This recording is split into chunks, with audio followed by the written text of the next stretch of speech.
transgender athletes. WIA already has a policy on that, but they're looking at submitting a bill that would prohibit male and female athletics, if they could participate on a female team. However, most likely that would be vetoed by the governor.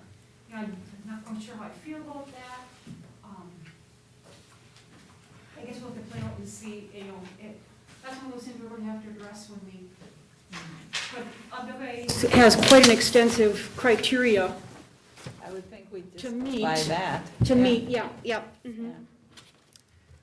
Let's see, the Public Service Commission of Wisconsin is gonna launch a broadband expansion fund with $100 million in funding. So we all can use that. A couple of bills passed the Senate. One would be measuring a district's improvement for the school district's accountability report. One would be would allow a DPI waiver authority related to parental choice programs, special needs scholarship programs, and independent charter schools. A couple of them passed the Assembly. Open enrollment bills prohibits a resident school district from denying an open enrollment application for any reason, and eliminates the current 3 open enrollment applications during the 2021-22 school year. Now, these are just, this is just passed. We don't know it's going to come to. Has it passed both? Yeah. Okay. And there's Senate and Senate. this is what passed the Assembly, the statewide voucher program. There were bill passed that would increase the family income eligibility requirements to what it is for Racine and Milwaukee. And it's higher, of course, it's higher than the rest of the state. So that would make more students eligible in the state of Wisconsin, which would, it's gonna trickle down and affect the taxpayers, if that should come to light. There's also a bill that would require the national anthem be played or sang at all sporting events, which I thought was already being done. But if they figure they need to have that in writing, I guess they do. And then, I'm not sure what the budget's gonna look like because they're working on it right now. I do know that the Joint Finance Committee removed 380 items that Governor Evers wanted in the budget. And some of those items, were related to education. So we'll see how that turns out. And the Senate Education Committee recommended a passage of the bill that would give local school boards authority to set their starting date in the fall. Okay, Yeah. well, that's one good thing. I like to end on a high note. Yeah, that's good. Yeah, some of that other, we'll just have to wait and see. Any questions or comments for Pat? Okay, moving on. CISA report, Mick. Well, we had our reorganizational meeting. It was a beautiful, beautiful Wednesday, which means less and less districts are there. The 11 districts that are on the board were there, and then there were 5 other districts that showed up, so we had a total of 16 at the annual meeting.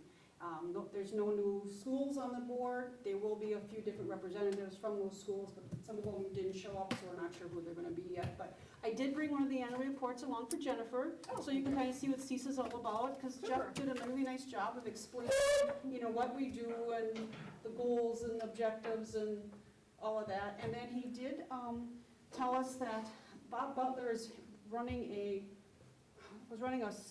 seminar on the WSB website on navigating the mask issue. And it's gonna be out there, so just go to the WSB website and take a look at it. He's done I wanna say like 4 or 5 part series. He's done a few, already. They're really good. He just, That's what's it. Bob's great to work with. That's what he but said. just, matter of fact, it's just really good. Yeah, they're kind of short, I guess, just, Yep, really they're like very- 25 minutes long. very informative but short. And then Jeff did tell us again, and this is out in public now, I guess, that this will be his last year. He is retiring after the end of this year. So we will be So looking. 2022, Yeah, I think so. 22. So we will be looking for someone new, so we'll talk. Whatever that means. Yeah, right. Well, I Yeah. know how it's, well, I know I just want to, yeah. exactly how that. So I just want to get your input on some things, so, when we get that far, so. Yes. So that's it for me. I have a question, you know those monthly updates that he sends out, that we get on our email? Oh, that's kind of nice, yeah. It is. Talking about the mental health services, I guess, So- given the discussion point, I just wondered, is that something that would be helpful, not helpful? I know the tele-psych stuff, they were doing it at the hospital. So I can tell you a little bit, but I would rather tell you more At a different, at a different Okay, time this okay. evening. okay, Just because, just remember that I'm the president of the insurance consortium now. right. And I'm currently working on a project that would involve a suite of services that has a lot of support, and when Joel Kitchens heard about it, he asked specifically, does CISA know about this? And I obviously said, no, they don't, because CISA does not run our insurance consortium, Mhm. and you all know how I feel on that. So just an Okay. idea of where things are at with Okay. that. So Okay. I will say, yes, there are a lot of things that will come together this summer. And my hope is that at our annual meeting in late summer for the insurance consortium, that we can get broad agreement on these things, so that we can have the resources in our schools that we need, and Okay. thinking differently about how and who can provide some of those services. Okay. All right, so there's options out there, that's cool. But I do like that newsletter. It is, yeah, it's really And it nice does that give it goes you, to, Mhm. it kind of gives you, yeah. Yeah, and I'm assuming the teachers have access to it as well, because there's a lot of stuff in terms of they're getting I don't know. I hope. I don't think I the don't think so. teachers get it. I mean, if that's something that you can even send me, we can attach it to we have a wellness newsletter that teachers can, Because he has all that information about how they can get their license. Oh, you mean for the different licenses, Oh. yeah, yeah. I mean, I mean, different it's- things that it's don't definitely apply to something the we school can- board. Yeah, I don't know. or, and like linking it in our building principal newsletters as well. This is just, Okay. yeah, resources that he puts that don't apply to the school board, so. Yeah, we can get it, there.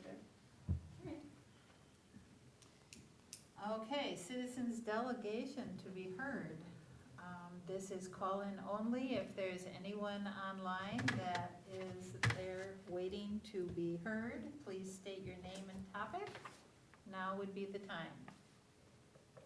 If there's anyone, please state your name and topic. Hearing none, we will move on. Board President announcements. I want to give a big congratulations to the class of 2021. The graduation was so nice yesterday. Went off without a hitch. It was, yeah, it was very nice. The setting was very nice. The band sounded great. The slideshow choked you up.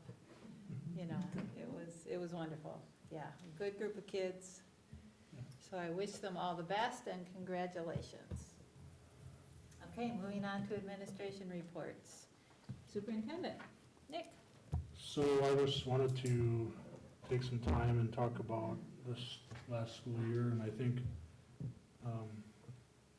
yesterday you heard it from the valedictorian and salutatorian about some of the things that were taken away, but I'll take a little bit of a different approach on that, and all the things that happened, because people work together, and one of those major things is that we didn't miss a single day of school this year, and that doesn't happen without people working together. That doesn't happen without people who have very different opinions about things saying that we're gonna do this together and we're not gonna create chaos and things like that. So I appreciate that, and you don't have to look very far to see when those things float to the top, they become the focus of your district, and that we've been able to avoid that all year. And I certainly appreciate that, because obviously it was pretty stressful, to not only have school shut down last year in March, but then to create a plan and then fight through all those battles and then actually bring it to, practice, wasn't an easy task, so, I think there were certainly things that kids missed out on, but I also think there were kids that learned an entirely different side of themselves, and I watched some things happen at graduation yesterday that I made comments to some of their parents and their siblings that I never, ever knew that about that child. And we learned that because we were put in adverse situation, and people learn that they have skill sets they may not otherwise learned. So it was good and bad, right? And I just want people to understand that it wasn't all bad, which sometimes gets the focus. So I also want to remind people, and it seems like this happened 10 years ago, but it happened in the summer, that we were an all-American city. Yeah, that's right. You know, obviously during COVID, I mean, that gets broad brushed right over, but that doesn't happen very often. So I know our banners are gonna be put up soon and things like that, so there'll be some marketing and branding going around with that. And really, that's just a reflection of all the great things that our school district has been doing and in partnership with the city and so forth. So that kind of got skipped over, but that's a pretty amazing thing that happened. I look at our buildings and the fact that we decided to have our own buses in August, and we did that, and we did it well, and again, wasn't without headaches and things like that, but I thought we have made the decisions and really pushed things forward. I think, you know, our solar project outside is another great example, right? So you gotta fight through all those challenges and people saying, what the hell are you doing that for? To then say, oh, it's nice to get a check back from the utilities because you're creating more energy, right? So all of those things happened this year, along with all the other challenges that we had this year. So I just wanted to point that out and then obviously say that it doesn't happen because of one person, it doesn't happen because of one committee, it happens because everybody pulled together and they operated as a team. So that's what I appreciate about things, because it's really difficult to open up a paper or look online right now and not see a school district, a school board meeting, not pretty, right? And we have never had that here. So that's not to say we haven't disagreed on things, but it's to say that's not elevated to be the priority of our community. So I appreciate that. So I say thank you certainly to the school board as well. And then secondly, I think lots of new opportunities moving forward. Again, I think certainly our learning pathways that we've kind of set in stone now with Pathfinder and our traditional and Venture Academy. I really do think that'll be the future of our school district, and I'm excited about the people that are organizing those things. I'm excited about the people that are running things. I was excited for Katie yesterday, who, you know, I don't think it was her comfort zone to stand up and give a speech at graduation. Never would have known. Did a great job. She did a great job, and I think has done a great job since she became principal in late January. So all these kind of new things that are happening, it's just, as I said to somebody the other day, it's like a new chapter, right, for Algoma. So that's the first 10 years, and now we'll see what the next 3, 5, 10 years has to show us. But I think we have the right people. I think we have the right focus, and I think things will just naturally get better. And it seems like we now have momentum on our side with a lot of the things that we do. So I think you'll see more partnerships and more people wanting to be a part of that, and it's just a good place to be in. So I'm looking forward to that. And that's all I have to say about that. Yeah, it's good to remember those things, you know. I mean, I had sort of forgotten that the bus decision was made in August, right before the school. I mean, yes, thinking back, but yeah, what an accomplishment, because you did it without a hitch. And How are we doing on drivers? I know, because I went to Green Bay the other day and I saw a big sign on the bus at Luxembourg, drivers wanted. So our new custodian guy just got certified, Jonathan was certified, I think we saw him heading out tonight with his sports team, heading south, so that's a big bonus to us, but obviously recruiting others, Right. moving forward. Are we advertising that? Are we got that on the website? We got it somewhere? Okay, good. Dean Blonick is gonna make his way, he just wanted to finish track, but that will be a good one for sports and subbing. So, Eric Nelson. Eric Nelson, subbing, sports, yeah. So I The think- big thing right now is like just subs, like if we could get like a solid person in case someone is absent or has to, go on vacation. And then, of course, having someone who can drive for a sports team so that our regular drivers aren't so taxed. Just thinking about your husband, maybe he'd want to. He'd be willing to set up, he doesn't want a daily route. yeah, so I think we will always be recruiting Sure. drivers, but I Okay. think we have a pretty good core group. Certainly, like I talked to you today about, just hiring in general right now is a daunting task. Just a lot of moving parts, a lot of kind of things that, it's all new territory for everybody, so, So if there's anybody out there listening who wants to drive, absolutely. You know, I mean, I think that's part of it too, Mick, and I'm glad you brought it up, is just getting over the, kind of demystifying what that all is. I mean, we don't have, 4-hour-long bus routes. We have bus routes that are basically under an hour, you're done. We're pretty flexible. I think we're pretty good people to work with. You have good equipment that you're driving around with, so, it's just a nice little gig. And if somebody wanted to do it 3 days a week, hey, we'll take it. Just because it helps everybody else out with, flexibility, and if people wanna take some time off, which we understand. I mean, it just helps have kind of a group of people that we can count on. yeah, and there isn't any one type of person that could do it. I mean, no. Ann was a bus driver. Yes, for years, yeah. I love that. So Be I just, careful, Ann, we might put you on it. yeah, I know. You still have your license? No. Okay. You ran out. I just want to add, with all this whole thing with COVID, I was thinking back many decades ago when my kids were small, how I would have been able to change my schedule within 24-hour notice. Now your kids are going to be home. Didn't have a job where I could work from home. I really don't know what I would have done.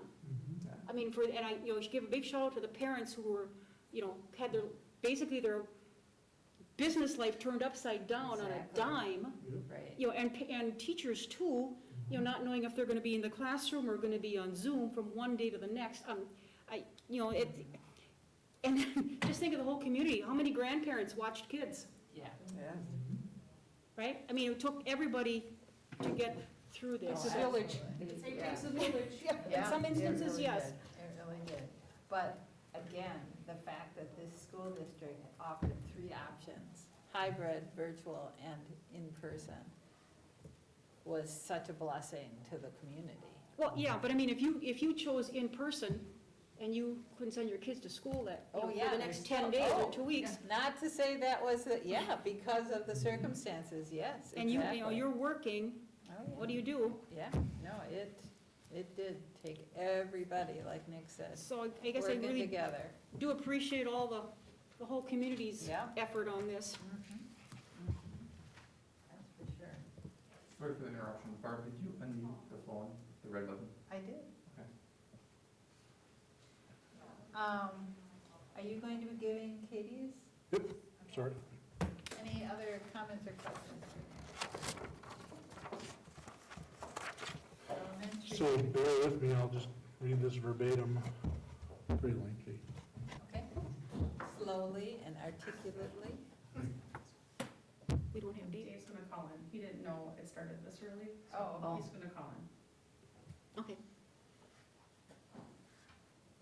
But he's just gonna be on that line then, Yeah, right? I just wanted to make mention that hopefully, sometimes it makes a signal, but I don't know if it does, so All right. So we didn't, so you answered it and didn't hang up on him?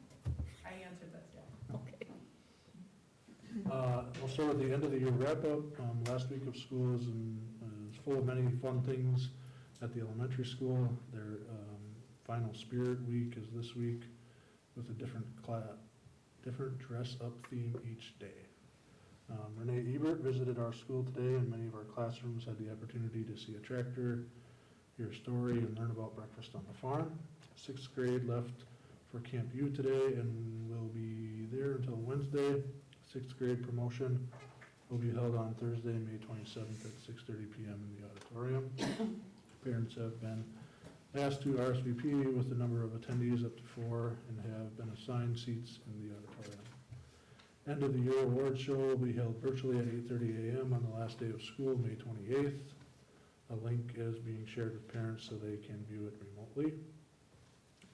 4K graduation is also being held on the last day of school at 1 p.m. outside. Summer school is set to begin on Monday, June 7th. Lunch will once again be provided by the YMCA. 150 students enrolled, 16 class offerings, some with multiple sections, 12 teachers. Summer musical is Winnie the Pooh Kids, and this year only students between 1st through 9th grades.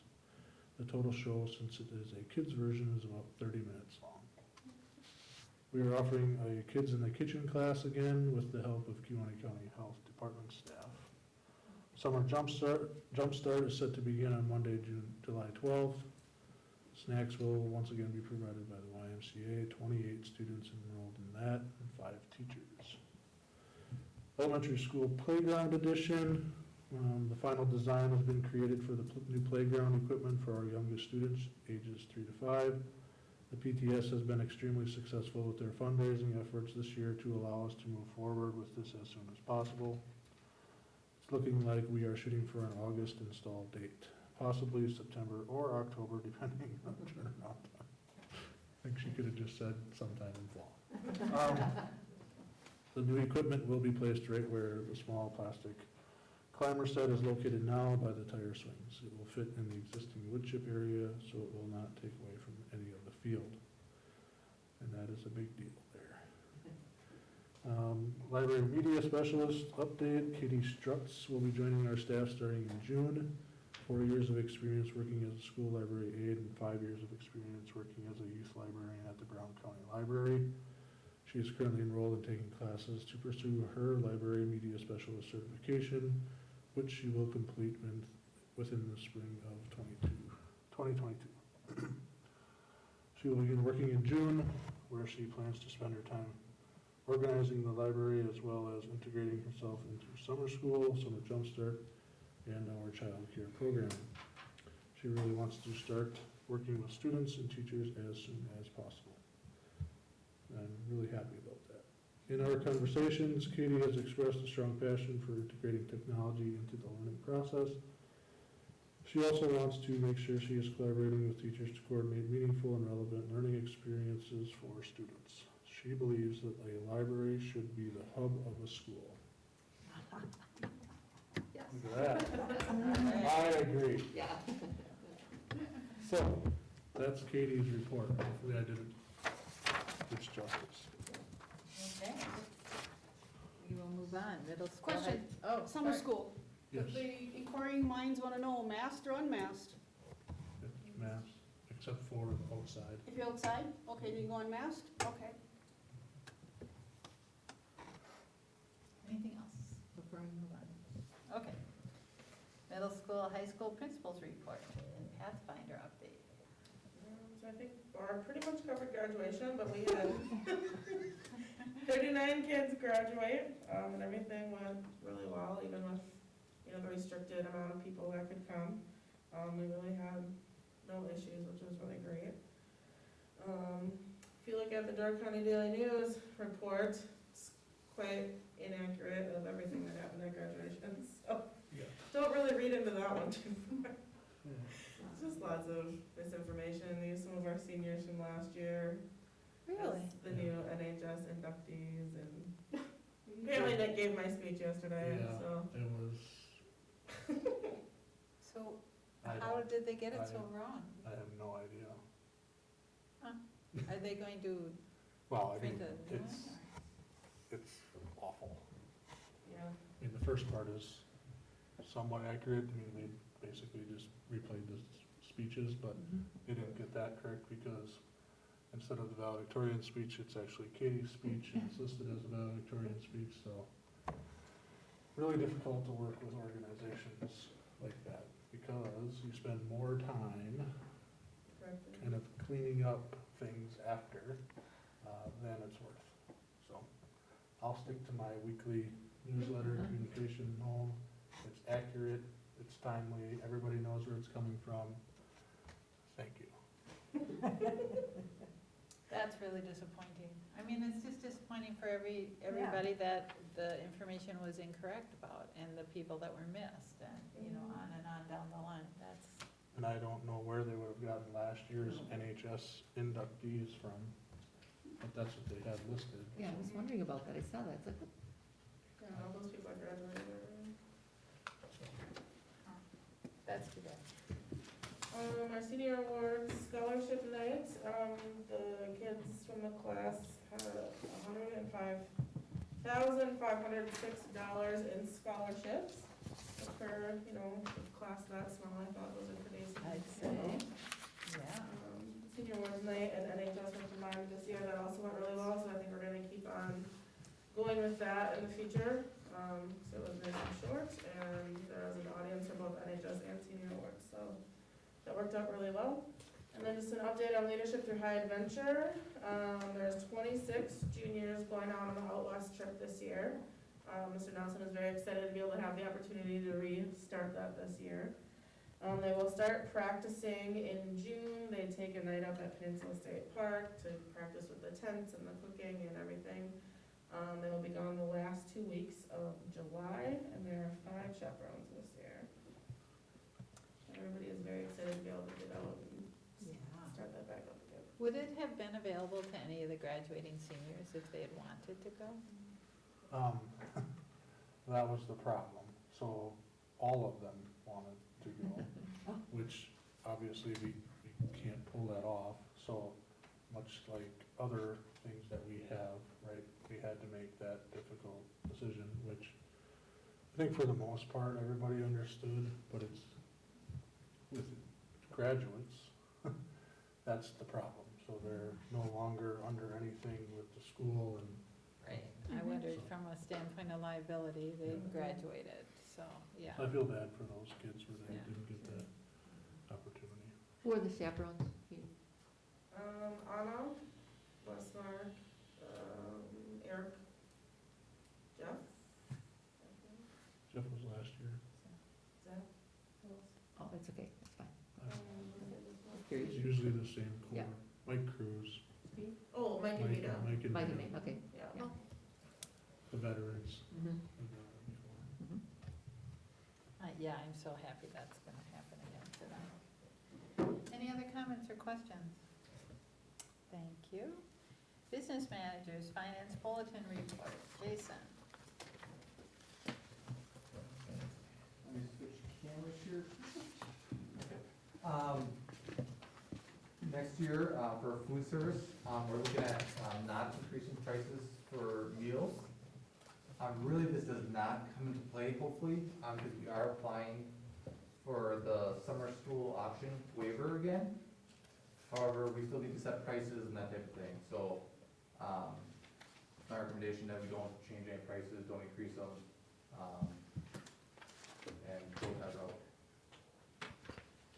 Moving on, state budget and federal, and I will read what just came to me tonight. The State Joint Finance Committee will meet Thursday, May 27th at 11 a.m. to take up the pre-K-12 education budget and consider a plan for distributing federal COVID relief funds. The WASB government relations staff discussed both topics during Friday's Capitol Chat. And then they're encouraging that you contact your legislators to advocate for K-12 schools.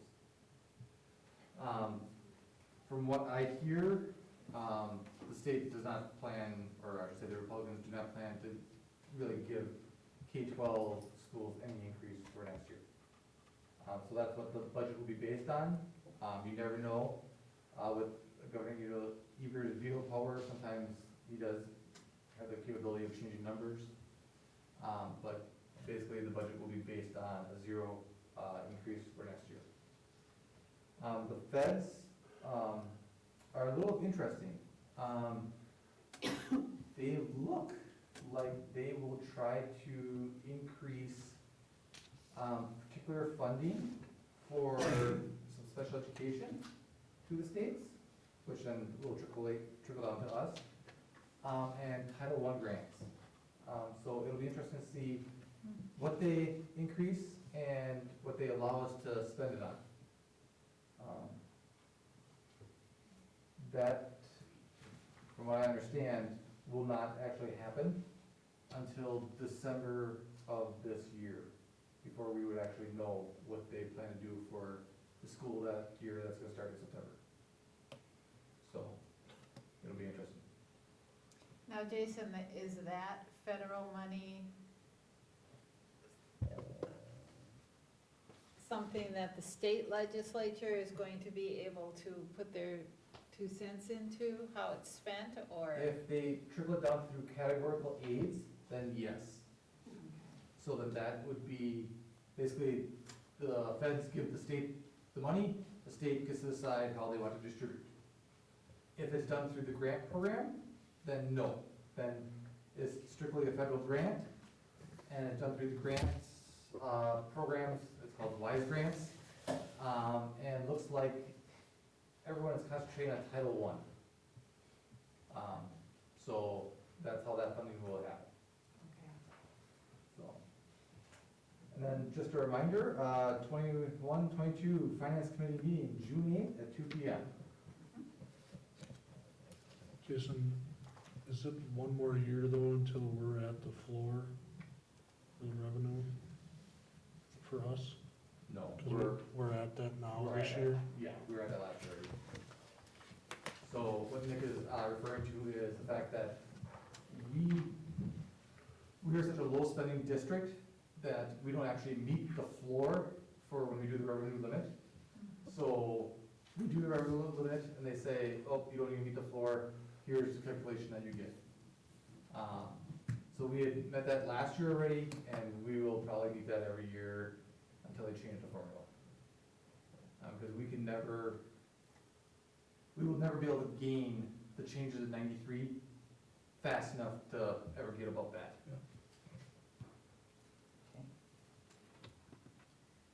Jason, food service, Yes. have you heard anything, or have any of you guys heard anything, are we gonna be doing St. Paul's in the future for, If we do the seamless summer school option, no, I mean for the coming school year, Yep. because, if we do the seamless summer school option, the waiver, then we will probably do that, yes. Providing them their Both for St. lunches? Paul's and St. Mary's, okay. yes. Okay, does that require a little bit of additional staffing? I just asked because I was in there helping, and boy, I tell you, I ran my tail off. Yes, I mean, Yeah. it is interesting how, just, basically 60 meals can make a big difference in time and that kind of stuff. Okay. It'll be interesting to see. Like I said, the first thing is to see if we get the waiver. So hopefully we'll know about the waiver the next month or so, and then hopefully we'll know about requirements that the state will impose on us all at that same time. So do we need to, I think we'll be able to go back to our trays. The biggest thing we're trying to figure out right now is when the trays leave the cafeteria, are they gonna require us to have them covered? That is, that's really what we're waiting on, is for them to tell us if that is gonna be a requirement or not. So this year, for example, I don't know if everyone knows, we actually make TV dinners basically. We package food, we saran wrap it basically, and then send it up. And then we send it to classrooms. We don't actually even use the cafeteria for food service. Next year, looks like they're gonna allow us to use it for food service, cafeteria. But the kids will not be able to touch a tray or receive food by themselves. So the kitchen staff will actually grab a tray for the kid. The kid will say, I want corn. The lunch staff will put the corn on the tray, hand the tray down to the next lunch service staff, put whatever else on, hand it at the end of the line, hand the tray to the student. The biggest question, because of ordering, and once this goes out, everyone's gonna be ordering, do we need to have plastic covers for those trays? That is really the biggest battle right now of trying to figure out food service for next year. Because then, of course, we demoed a bunch of covers for our trays, and of course, none of those covers work with our trays, so we'd end up getting trays and covers at the same time. So, but that's where we're at this moment. Yeah. What if we wrap ourselves? What's that? What if we wrap ourselves? Well, try that. I'm sure it'll be nothing easy. And change every other week. Yeah. Well, you proved that you were flexible this year on a daily basis. Any questions or comments for Jason? Okay, we'll keep moving. Special ed report. I haven't really heard from Marie, but I can give some updates. Okay. I mean, she had a baby like 13 days ago, so. What? Yes. Remember, she said she would be at this. Yeah, so say maybe Gosh. when? 13 days ago today, so it came early, a week early than, she had her C-section scheduled, but, Oh, Ava Kate. well, Aunt Kate came a week early, so, she's doing her mom thing. Ride for Kids, we had our last one last week. I just wanted to thank everyone, all the volunteers for making it possible. I'm really hoping we can continue to do it during the school day in the future. It really is the highlight of the week for staff and students. It's so much fun, and the kids get so much out of it, so hoping we can continue to do that. We've had 2 kiddos, I don't know if Marie mentioned this before or not, but that come up with Jimmy Solsider on Fridays to work with one of our kiddos up here, and then they do jobs around the school. So each week, one person gets assigned to assign them their job for the week. They just come up for a half hour, and it is so much fun. They got to have time with Mr. Koshart, and he taught them how to use a laser engraver, and they got to like do the first letter of the name, and went out in the garden. This week's my week, so we're gonna do ice cream sundaes as a reward for all their hard work. And probably some sort of fun craft, but that's been really cool to just have them in the building, get them up here, and get them acquainted with some of our kiddos up here. So what age group is that? It's a first grader and a second grader. Okay. In Yeah. class. Well, yeah, with our little 5th grader up here. One of They're them, so much fun. I have to limit him to less than 20,000 questions. And the other one is just a hoot. She's just a hoot to be around. Last week, they were making Happy first all the aid kits time. with Nurse Yeah. Carrie, but they had a little downtime and they were doing the Macarena. It's very great. It's fun. A whole lot of fun. We have a couple positions we're looking to fill. We have a 4K special ed position, where there's been a few good candidates on weekend already, so that should be able to be filled rather quickly. We will have an OT position, which, I don't know, we may have to contract out on that, we'll see. We had a really great year. I know we switched mid-year with physical therapists, and our new one that came in has been absolutely phenomenal. She came in 1 day a week, and we're hoping to have her back next year again. She has done so much with the kids. They've made such great gains with her, and I enjoy her because she's also got the hospital background, so she works as a school PT, but she also works at St. Vincent Hospital, or St. Mary's Hospital, so she's got the medical background along with the school background. So having that perspective has been really helpful with some of our more medically fragile kiddos that she works with. And I think that is it. Questions for Katie? Okay, keep moving. Live Algoma monthly update, Teal. We reported last time that we had visitors from 5 healthy towns in Michigan who were big fans of ours for quite some time, and then Nick and I were able to go there, and the reason we had to do a quick turnaround is because the CEO of that foundation is retiring, and we wanted to be there to kind of meet the people that she's working with and make those connections before she ends her career there. It was, I mean, I was probably geeking out the whole entire time. It will not be the only time of connection with Michigan. They are doing very similar things and we are doing. We had an opportunity to meet school leaders, meet some youth behind some initiatives. I think they can learn a lot from us with connecting the dots. I think we do a really great job connecting the dots between different things, but they have a lot of assets and things that they're doing. They just need a little, I guess, brain help and thinking beyond that. We saw students making prosthetic limbs for people. They had a really great tech center like ours, but just different talents that they were exploring. They do deep sea cameras, they do deep sea diving with cameras and work all over finding planes that have crashed from the wars. And so Nick was connecting them here in Lake Michigan because we have some sunken ships. They have robotics for gardening, so they've been working on how to water garden without human involvement. So obviously we are seeing some connection there, cross-learning. We visited senior centers, wellness centers, just, again, incredible assets and things. And I think that there's some opportunity for them to continue to learn from us because we just kind of saw things more siloed. So a lot of opportunity for them to learn from us, a lot of opportunity for us to learn from them. So I don't foresee this going away. Something on my to-do list is to connect with all the school leaders and see if we can do a youth exchange. However that unfolds, we have youth come here and, work with our youth and vice versa. So I'm excited about those opportunities going ahead.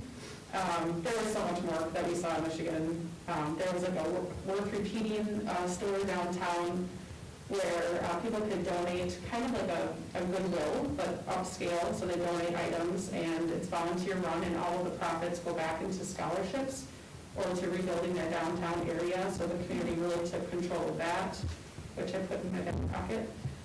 They had no grocery store. They're only one really grocery store folded. It was family owned, so they created a co-op.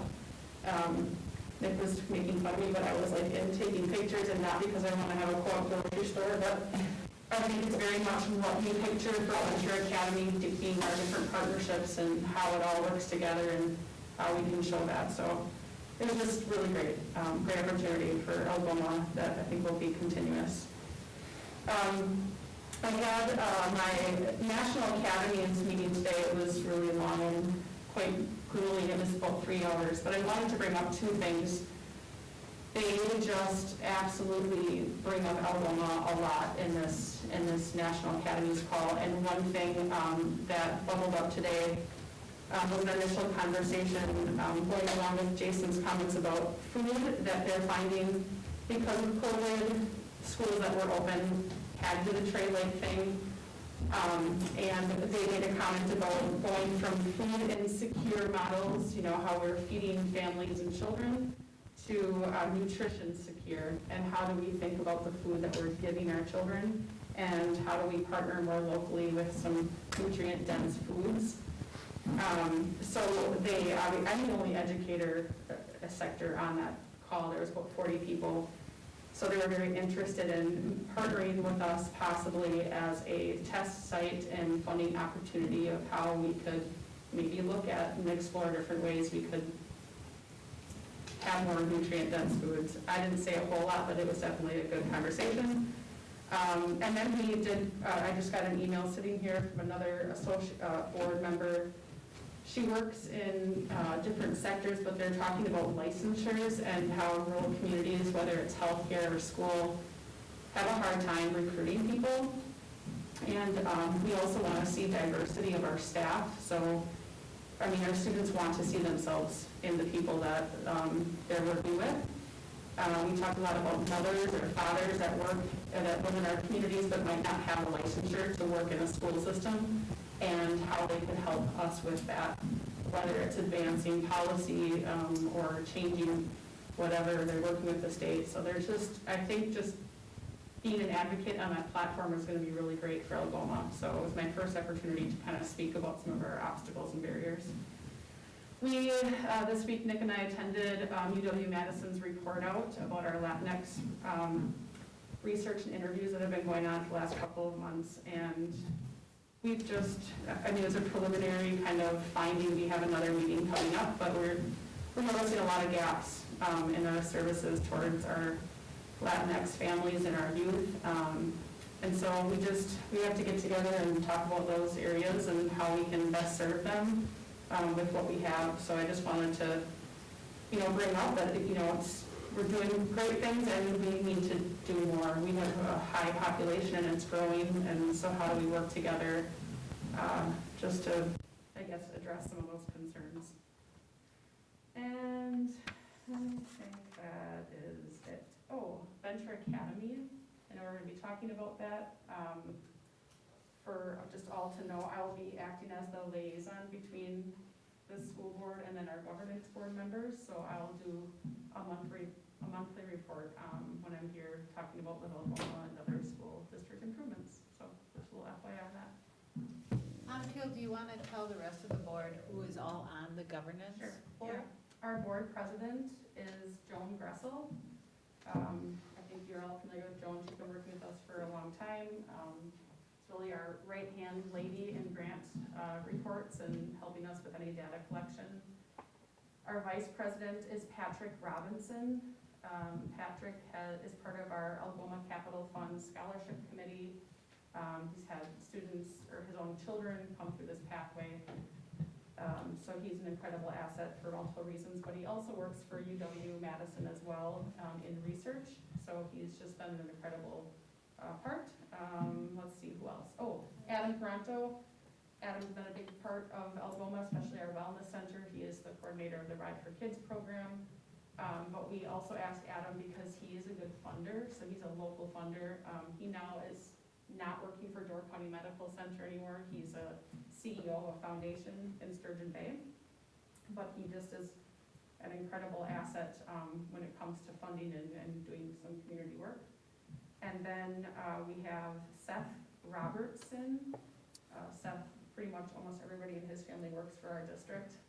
Seth is a CPA, so he'll bring the financial side, just a really great eye, and he's very excited about this new learning pathway. And the last person is Greg Vandenberg. So Greg is our biggest funder for anything that we've done in Algoma. Greg is the director of giving for US Venture and the Basic Needs Giving Partnership with the local foundation. But further than that, he also served on a charter school board in the Fox Valley area for 5 years. So he'll offer a really great perspective just due on that personal experience. And that's it. And you handed out the contract, Yeah, charter you'll school see the contract. contract. The ad hoc committee, I'm sure, will report out when it's their time later about how that experience went. But Joanne and Barb and Pat joined our governance board members for not so grueling. We pretty much stayed on time. About 2 hours, we went through this contract and established it and decided what autonomy the charter school was going to have and what kind of policies we wanted to make sure we kept. So that's for your view there. I do want to make note, the bylaws, the actual formal copy of the bylaws is still missing, so you just have kind of how we answered the questions, but we have to get that back from our lawyer yet. So tonight, with all that said, if we can get any signatures, that will be submitted to the state, and then we'll get our number. Is that what we're waiting for, the number establishment? So it's just, so that DBI recognizes it as a school, and then, so, for all the record keeping and things like that. It was just a really historic, I took a picture, people were probably laughing at me, but truthfully, it was a historical moment to be the first charter school in Kewaunee and Door County. I mean, this is not normal here, it's very normal in other parts of the state, but it was just a historical moment, I think, for our school district in the midst of the most challenging year ever to still open up an additional learning pathway, because we know this opportunity will be great for some of our youth. So it was really great to be part of. was kind of fascinating. We had a call with Birchwood. Birchwood is a school, if you're familiar, kind of north of Eau Claire, super small.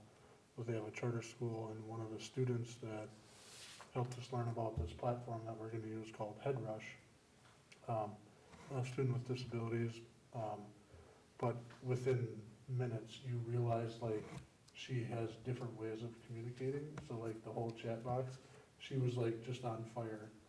And at the end of the meeting, the teacher goes, oh, by the way, her mom is gonna be the new superintendent at Two Rivers. So she was like, can I come and work with you guys? Can I help you? And so it was just a really, great connection and Yeah. also great picture of what is a little bit different about that setup and how kids really shine, because I think one of her questions to us was, how are schools going to understand my disability? So I felt like, it was just an interesting conversation, because she obviously found that charter school to be a really great place for her, so. Yeah, I'm very excited about this new pathway. Any other questions or comments? Okay, we'll move on. One question about the Oh, go ahead. wellness center. Masks are still required inside at all times, right? At this point, yes. Okay, just, And there may be a discussion about that in the future. okay, just at this, tomorrow and the rest of the week, they will be required inside. Just, so, okay, thank you. We've been having some discussions, I mean, I did bring this up to Nick. At this point, everybody ages 12 and up have had the opportunity to be vaccinated, and we've been watching other wellness centers. We do understand that we're attached to the school, Right. and we also understand that summer school's in session, but we don't have the youth participation as we normally do in the center. So I have been bringing that up to Mr. Koshar and hoping that could be talked about, but yeah, So as of my right now, we have statement not made a It's decision. still that, it's still the school board policy to have masks in the building, and when that changes, just so I know. As we get more, summer comes rolling around and it gets hotter and humid, and that is a very humid area, that's gonna be more difficult. So it's the pickleball players, and when we go outside, then it's a different story, of course, but, okay, just, thank you. I don't wanna be the Yeah. lone wolf, but I am, so, okay. All right, anything else?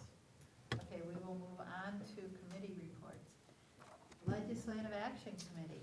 Well, we had our first meeting on April 28th, and so much we could talk about, because there's a lot of legislative things that affect the school district, vouchers, mandated testing, mandates without funding, school report cards, but we talked mostly about mental health issues, because when someone has a mental health issue, it doesn't affect just them, it affects everyone around them, and it's got a trickle-down effect. And so we talked about that and trying to help parents, because the paperwork is so cumbersome for this, trying to help them maybe through us, through Bellin, so that they can get through that paperwork, so their kids get the help that they need. We want to use the Rural School Alliance recommendations to create a different funding model for the schools, because we don't have a code, right, Jason? Correct. We don't have a code. How ridiculous is that for special ed funding? So trying to work with For that. mental health. For mental health, yeah, for mental health. So we're trying to kind of work through that. But I mean, how ridiculous is that? So, And that honestly gets a ton, that's really the angle that I've been using with a lot of other school districts. That's where you get traction, is there's a perception, right, we talked about this in the meeting, that, oh, the school has a counselor, they have a school psychologist, they have all these things. But the reality is that those positions are already consumed with very specific work related to special education, to other things that are mandated and whatever. So there's really a major shortage of dedicated mental health help in a school setting. And I think, so the public understands that, you know, a school psychologist is, in Not a a school district, therapist. they're not a therapist. No. Their primary job and function is that they do a ton of assessing of students with disabilities, and they determine what programming is appropriate and things like that. So they almost never are in a therapy session with a student. And I think it's just kind of a misunderstanding when people see what we have, and then certainly from the funding side of it, when you can only, right, you only have a couple options, and if that person doesn't have that certification or that license, you can't do anything. So, that got a lot of traction. And I So- think when we met with Joel Kitchens, all the superintendents did on Friday morning, Because we did That send was- a yeah. letter to Joel Kitchens. it's loud and clear, and Oh, like, good. as soon as I brought that up, all the other superintendents bring that up, because that's what we face. So And we is he have to- clear on it? Yeah. Good.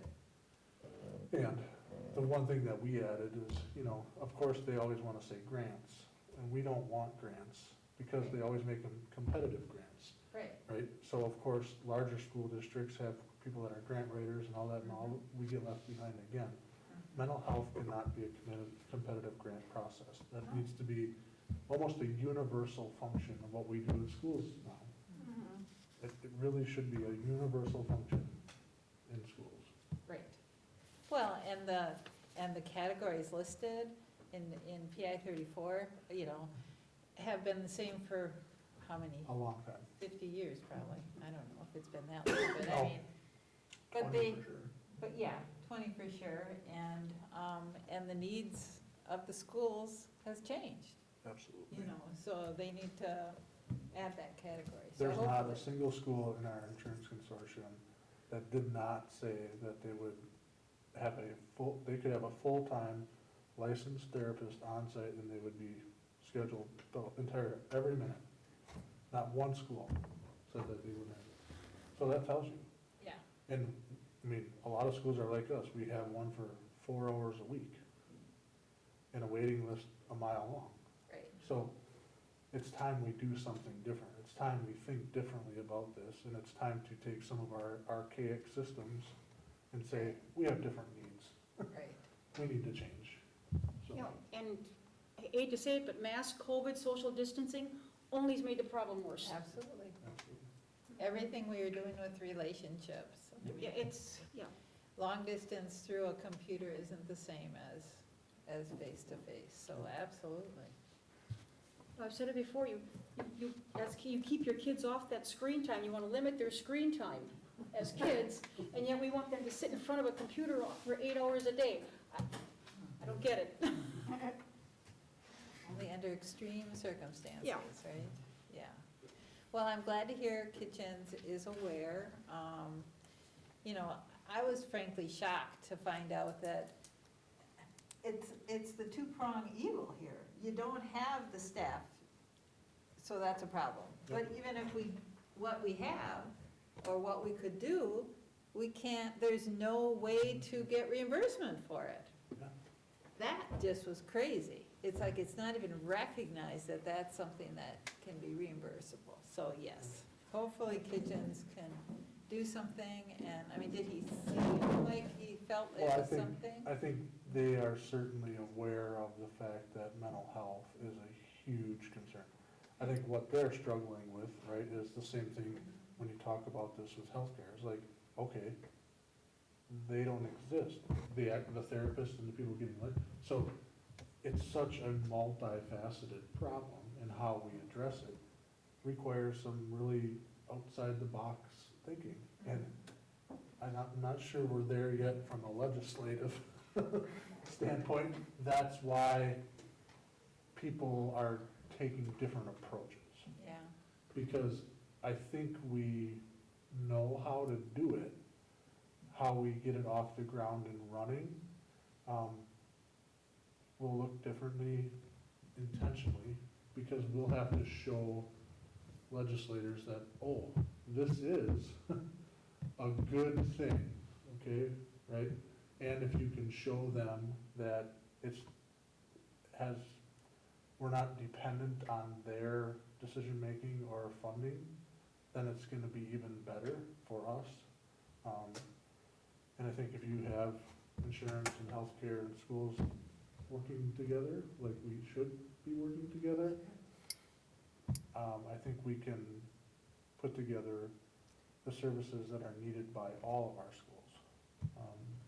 Because that's really what it's about. I mean, there's no point in saying, oh, here's $1 million, address it in one place and then doing nothing in the next, because Right, mental health is everywhere. right. You can talk to any employer, you can talk to, I mean, it's everywhere. So, we have to be, we have to get moving faster. Well, and if we can be equipping kids to deal with their mental health issues, then you won't have all those, as many problems later on, including homelessness and all the rest that people with severe mental illness get stuck with. Absolutely. Because they'll Yeah. talk about just the amount of time where they receive no care, right? And then that basically doubles as they go through life, right? So if we can get these services in school when we have kind of a captive audience and we can provide that, I think we can, build strategies, but also allow people to look around and say, oh, there are people that can help, right? And they may not be the traditional entities that people think of, like, not every mental health issue requires a licensed therapist, and we talked about this in our meeting.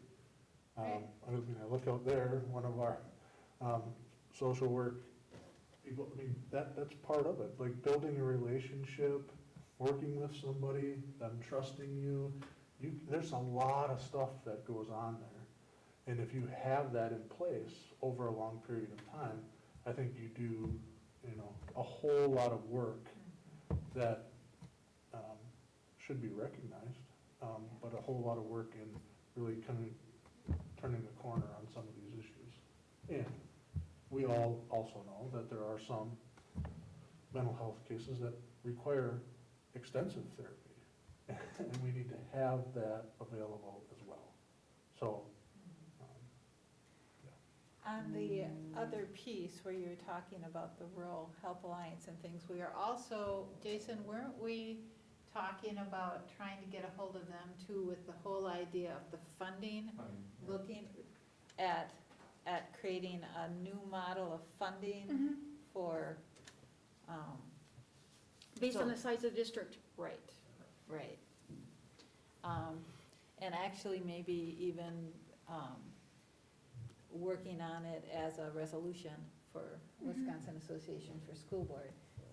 Because right now, the formula tries to take, tries to work one size fit all for the huge districts and the little ones, and it doesn't work.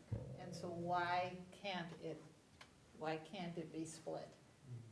Why can't they have a different funding formula for certain size, the monster districts, Milwaukee and Madison and then the other ones, so, yeah. Hopefully we can improve our relationship with the county, maybe get that to work a little bit better for both them and for us, so. In terms of like mental Yeah. health and things too. Yeah, so there's, President Rogers, Avery was supposed to, I was made a mistake because I forgot to tell him that it's at 5:30 instead of 6:30. okay, And he is our social work intern, so traditionally in May, we have our social work interns report out in our Live Algoma report out of the work that they've been doing. So I don't know if we can rectify that and go back, but that was truly my mistake for Avery. And if not, we get it, he can be mad at me and we can plan it for next time. I think we can, as soon as we're done with our committee reports, we will just, before the rest of the discussion items, we will love to hear from you, Avery. Okay, thank you. Okay, anything else on legislative action? We could work all day long, every day, if we wanted to as a committee. So, yeah, we're trying to. We wouldn't run out of material, put it No, that we way. sure wouldn't, yeah. But it's the budget process, so we wanted to try and, get a couple things into kitchens and things at the moment, so. Policy and practice. We met on the 29th. had a couple different things that we were looking at, the COVID vaccination, employee vaccination, the district policies related to that, and how it relates to the employee handbook, talking about not needing to quarantine if the employee is vaccinated, talking about due care, and also liability issues and payment issues when teachers are out and all of that. And those handbook changes are something that we can maybe get into a little bit more of a discussion down when we are under action items. We also talked about the current practices for the IDs when we come to the school. Sort of reinforce that, yes, the current practice with every single person, including board members, anybody who comes through the door should sign in and sign out. The whole idea of wearing the lanyard with visitor and all that got a little bit crazy with COVID. You know, you're not wanting to share lanyards. So we basically just decided that things are going to return to normal practice after COVID. Right now, the signing in and signing out is basically all that we would expect. And the other thing on that was student IDs, students having the IDs on them. Like a lot of districts, the students have their IDs on them all the time, but they also use it for their lunch payment and this, that, and the other thing. So we sort of decided with the whole thing with COVID and everything else, it's not the time to try and define that any further than it is already. And then the last thing, talking about social media, internet policies, we sort of punted that to the Public Relations Marketing Committee because they're going to be working with that. We were, some of that was related to what you'd have to assure that nobody could post something inappropriate on a site that might be representing the school, but isn't an official school site, like maybe a sports one or a booster one or something that, you know, so that we have a little bit of control. So anyway, but they're gonna be getting a lot more into that, so we decided when they get a little more into it, then we will try and move that into some policy. So that's what we did. Public relations marketing. We talked a lot. We talked about the sign downtown, and it wasn't on when I went through there again. Come on. No, it's not on. Was it on now? No. We've had like 3 months where it's been wonderful. Yeah. It's been off now for a bit. Really? Is it just a connection, electrical connection? Well, what we found out is that The when time. it was on a timer. Oh, Yeah. So I remember when we were in a decision about that we didn't wanna have it on because we were worried about the neighbors. oh, yeah. So my guess is that the timer, once it clicked it off, it never clicked it back on, and because we had that problem with those storms as well. So now that it's hardwired, it's been, honestly, it was working for a long, long time. It Yes, was. I So I'm saw like it was shocked that working. you're saying Yeah, this. it was. Yeah, So I did maybe it notice needs to be reset. Like, Sorry. But it was. And you always humble me. Like, I always think things are going well, and then Ann's like, Now I'm really sorry. Dang it. We talked about the webpage, and my main thing is we have to get information out to our taxpayers. They have to know, I mean, listening to what you were talking about tonight, we need to let people know that this district is different from other districts. We're wonderful, and they, you know, every taxpayer there should be so pleased with what we're doing. And we have to get that information out to them, and Teal is really good at that. Because she, you know, she gets it out there as best she can.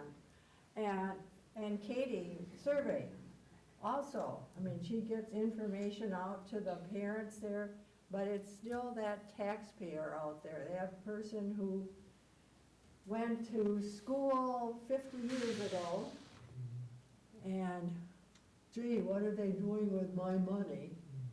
So we need to get, and Avery, you're agreeing.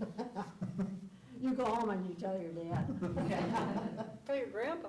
Yeah, your grandpa, yeah, not your dad knows, it's your grandpa.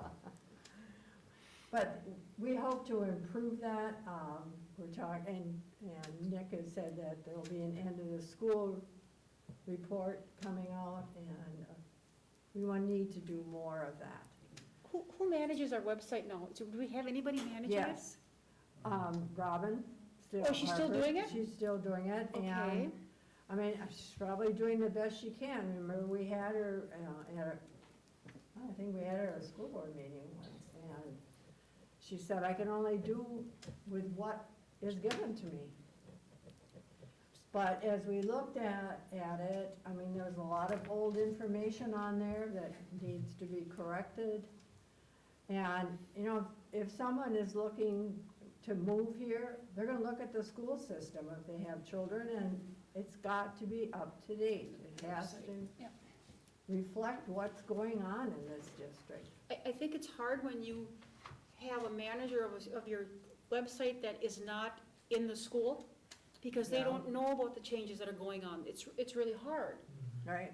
So do you designate one person to be that liaison that's Yeah, gonna we're do that? That's talking gonna, about that too. you know, that's gonna gather all that information and forward it on to Robin?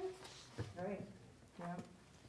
So, I mean, you bring up an interesting point, and I'm not advocating for this, but if you look around at schools, you know, right next to us, they have communication directors, right? So, and the reason that they have that is exactly what Ann's talking about. It's like making your district attractive, up-to-date, on a social media platform, on a website, and XYZ is a full-time job, right? And if you talk about communication, just printed communications that are out to your community taxpayers and all of that, it's a ton of stuff, right? That's why there are companies that specialize in school district communications. That's all they do, right?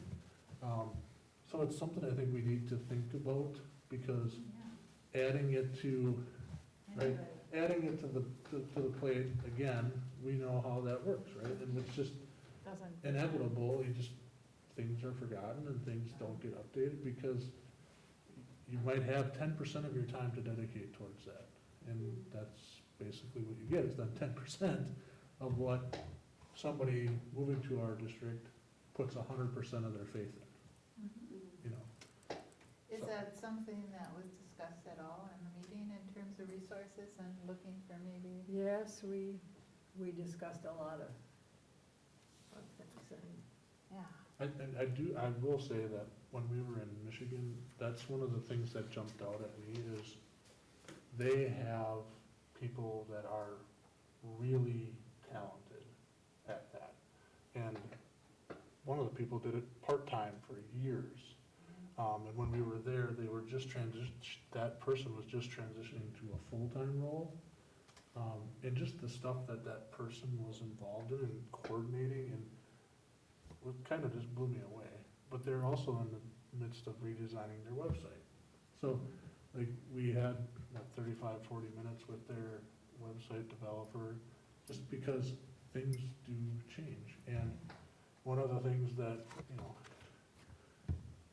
people will say is, well, anybody can put the website together. That's true, anybody can do it. But is it gonna be a website that a parent's gonna say, that, you know, that's the difference maker, right? And there's a cost to that, right? So if you want something that's nice, there's a cost. So I think it's something that we need to think about as a long-term strategy, about how we maybe start here and then increase, right, long-term to where we wanna get to. Because on the other side of that is you could hire somebody tomorrow and bring them in here and they'd be like, well, what do you want me to do? And we, here, take this, right?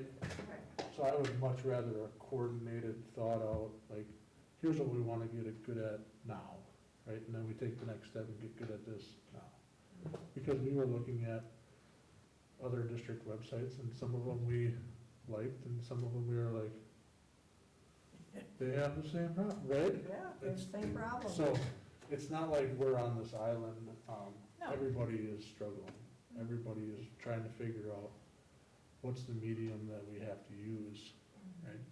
Without forgetting that we have a lot of people in our community that don't use computers, right? That struggle because we don't have a newspaper, that just are completely unaware of what we're doing, right? Oh, that's a problem. And Jason, we'll be looking at you for money. I mean, I think there's some small steps too, we talked about just process-wise, Joanne brought up a really good question about the outdoor digital displays, and with Nick's weekly communication letter, there are ways we can develop a better process in our district, especially with directors or department heads that can give us accurate information. But, yeah, I think we need to get better at branding, and we need to get better at telling our story, because we have a really great story to tell, and if we don't tell it, somebody else will. And they won't tell it like we want it told. That's right. Like you said, the graduation in the Door County paper. Right. Great example. Okay. Anything else? You want me to get off my soap? No, I think we all found in our meetings that there is so much that we'd love to tackle. I mean, everyone, and part of it was because of this crazy year of COVID and not having the opportunity to sort of get together and tackle some of these issues. But yeah, so we're all working now, one step at a time, right? Right. Okay, building, grounds, and transportation. Who wants to report on that? I can do that. Okay. We talked about the air filtration systems in the classrooms, we wanna keep that on the front burner. COVID money's there, I think it gives people peace of mind, teachers, students, parents, peace of mind that, you know, that we're doing everything possible to keep their kids safe. We also talked about the bus situation, we're probably gonna have to buy a new one, we got one that's kinda on its last legs a little bit, so, before it gets really bad, get a new one or a used one, and how we're going to, utilize the media and try and advertise for bus drivers, so, again, that's always in the back of our minds. We talked about the school hallway ceiling tiles, we're gonna replace those to match what we have in the new, get rid of these, except for three, I want three. And we also talked about the, that screen in the gym. It's gonna have to go because if we wanna meet the requirements for volleyball play, it's gotta go. We don't have the height requirement with that big screen. It's a divider screen. Oh, So the you can blind divide the screen. gym Oh, into okay, two, one screen. into Okay. like two areas. okay. So it's gonna have to go, if we wanna have any tournament play. Is there any reason that that would be a problem? I mean, I think we just brought it up because it was pre-me, and I think that was a pretty big discussion point back at some point in time, so having we the, felt we needed to bring it to the school board so that could get aired up a little bit, but, yeah, so, So what does a new one cost? Pardon? we wouldn't put in one, it's Oh, just no, taking, No. Oh, How often do you use that divider? hardly ever now, No, okay. because we have the, Yeah, the gym. so when we Yeah, okay. used to not have the other gym, Okay, so just get rid of it. Right. Got it. It really isn't pretty much a non-issue then. right, I don't think it's been down at all this year. okay, well, Gotta so go. be it. Okay. We also, St. Paul would approach us about doing their snow removal. So we, you know, we are going to get a contract ready for them, but they have to realize that we come first. You know, they get done when we're done, after we're done. We're gonna have to replace the track, and we also wanna make sure that we keep the front lawn weed-free. Okay. And just clarifying going on a track, Yeah, resurfacing, not the whole thing. Okay. We wanna really not have to put asphalt down, so getting it while it's fixable before. Yeah, for everything. so it's Yeah, called, it's so it's total called replacement. resurfacing versus. Yeah, it's the, if you go out there, it's the rubber surface on top of the asphalt. The base is good, Okay, the rubbers, yeah, so better to get it before it has to be. yeah, less costly that way. And correct me if I'm wrong, Jason, but kind of the push on the track stuff is because that company is here this summer or something because Yeah, of so- the construction at other schools. Didn't we have something done to the track a bit ago? Oh, you might have had it fixed. Was it just relined or something? Reline. Reline, okay, Yeah. I know that, when I'm on there, it's like, well, it looks like there was something done. Yeah.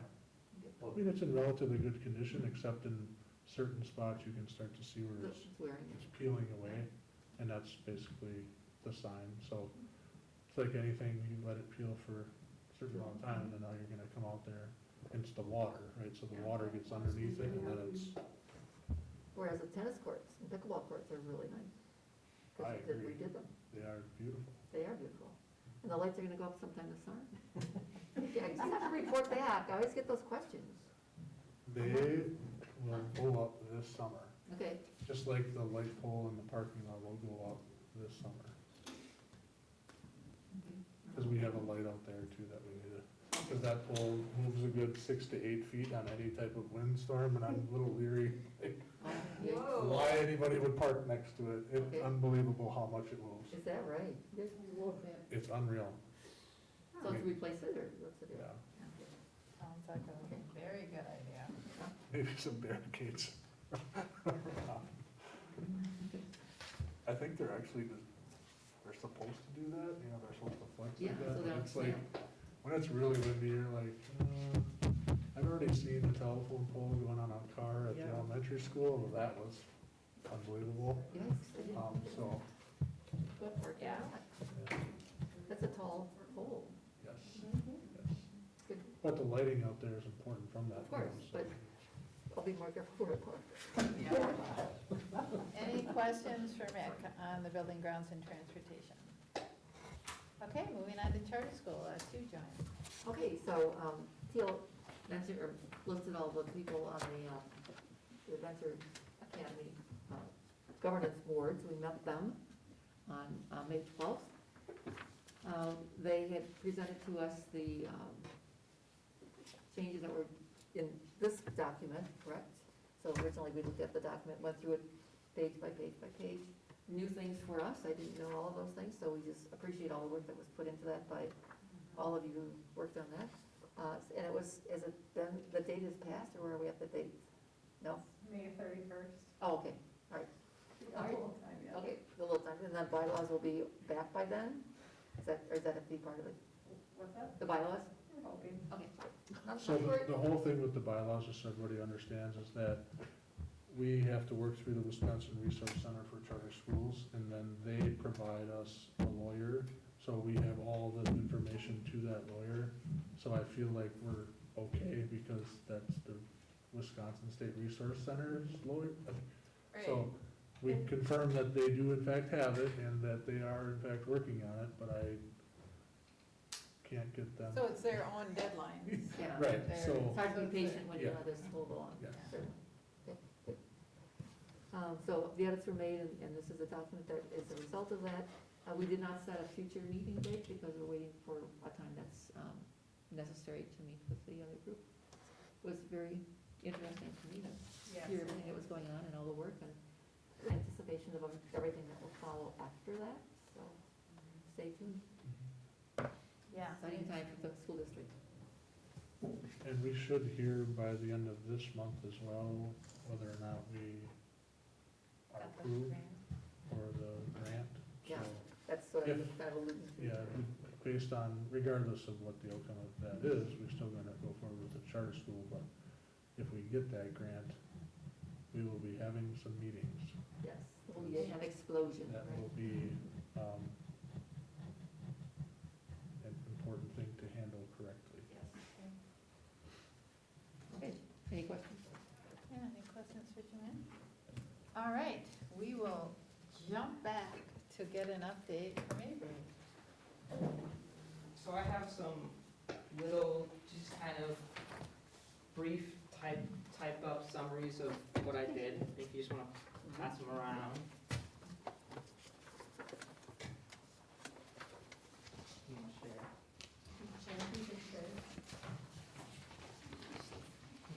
Yeah. I'm Amy Robinson. You probably all know my sister Abigail. But this year I was the social work intern for the school district. And so I just wanted to feel so that the social work intern comes in every year and does this. But talking about like what I did this year, one of the activities that I participated in the most was Wolf Den. And so at Wolf Den, my main responsibility was to like build the capacities of the students, the pups, and then also the capacities of the Wolf Den leaders as well. And so one way that I did this was by creating self-efficacy assessments to track the growth of the students as well as the Wolf Den leaders, and also identify areas for interventions. And I would set up meetings with the Wolf Den leaders on Fridays, and we would talk about answers from those assessments that stood out for the pups, and those would be kind of in areas of maybe like social awareness or like emotional regulation. And so we would talk about activities that maybe they could do I would provide them with examples of activities, and then we would also brainstorm some activities. And then another kind of method that I used for building the capacities of the students in the program, as well as the Wolf Den leaders, was actually just being there in real time at Wolf Den and providing like support to students, because I'm not a wolf. I've been a wolf down there before, and so I've led groups, but as an adult staff member, as the social work intern, I got the opportunity to have more of a like one-on-one role with students in the program. So if they were struggling, I could pull them aside, or if you could tell that there was going to be some kind of incident might happen, I would try and intervene and pull out a student and talk to them. But also in the moments like where it's leading up to those kind of like the tensions are building, supporting the Wolf Den leaders and like giving advice on, well, this is a good way to kind of de-escalate the situation, and afterwards debriefing with the Wolf Den leaders too and saying like, okay, so this is what you did this time. What do you think you can do next time that might work better? And then going on to self-efficacy, the self-efficacy assessments, and kind of explaining those a little more. I used previous years' examples to kind of guide my own creation of the assessments, and there were two different ones. So one of the assessments was designed for Wolf Den, and that was for pups. And then another was designed for the pups and the wolves in the program. And then there was another group of assessments that were created, and those were for the Wolves and Pups program to, like I said before, track the growth of students, as well as areas for intervention, but also to help have data to provide to our grant funders so that we can show that we are making an impact and making a change and continue to receive money, because money makes the world go round, sadly. Another activity that I engaged in was creating student profiles. So in February, I met with the community youth advocate, and we discussed how she lays out her student profiles for the students that she works with. And we noticed, it's been a reoccurring theme every year for Wolf Den, that students that leave Wolf Den because they come up to the middle school, they lose a lot of the supports that they had in Wolf Den, and it's a really tough time for a lot of the students. And so part of what the community youth advocate does is being there for those students and helping them.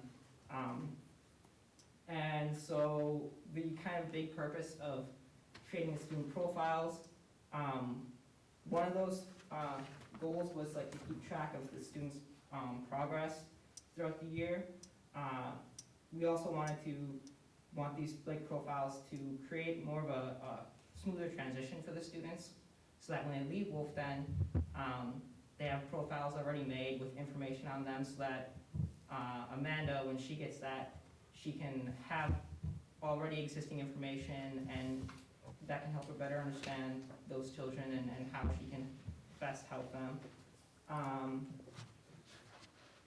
And also kind of giving the Wolf Den leaders a space for them to really keep track of the progress of those pups, and maybe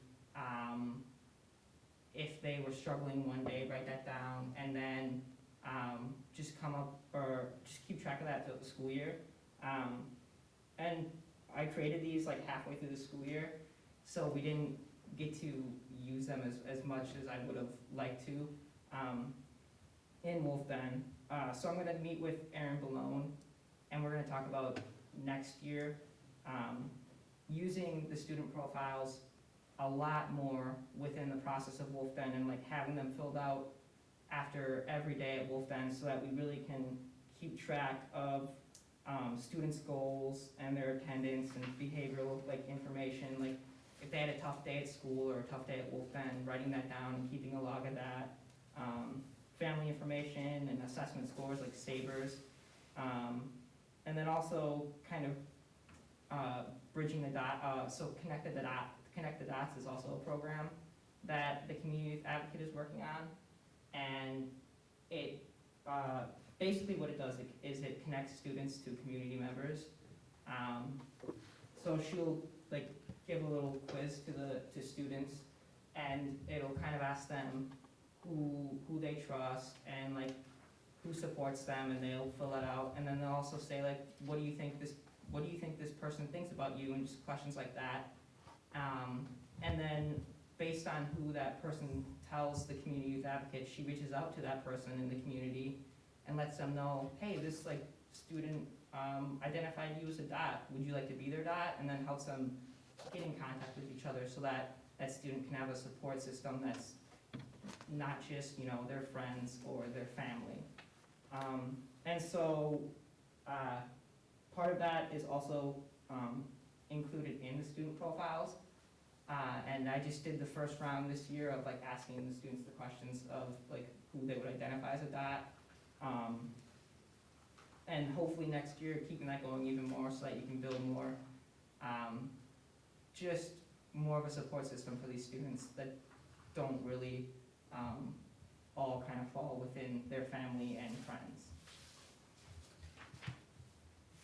And then kind of the last thing that I really did this school year was working on the Wolves and Pups mentorship program. That was kind of a challenge because COVID and trying to get students to be able to meet with other students, especially when it first started up, they couldn't meet in person, and so I had to figure out a way to have the students be meeting in a virtual kind of setting. And so I decided to settle just like create a Google Classroom and have Google Meets, and have those scheduled every Wednesday and Friday, same times, just so that it was easier for the teachers, and also the high school students, because they had busy schedules as well, so that was kind of tough to work around. But starting January and going into March, the students met virtually with their mentors, which was really cool, and it worked out really well. Like the student mentors were really creative, and they found cool ways to get to engage with their pups, and get to know their pups, which is awesome. But then in March, we decided to transition the program to in-person. So I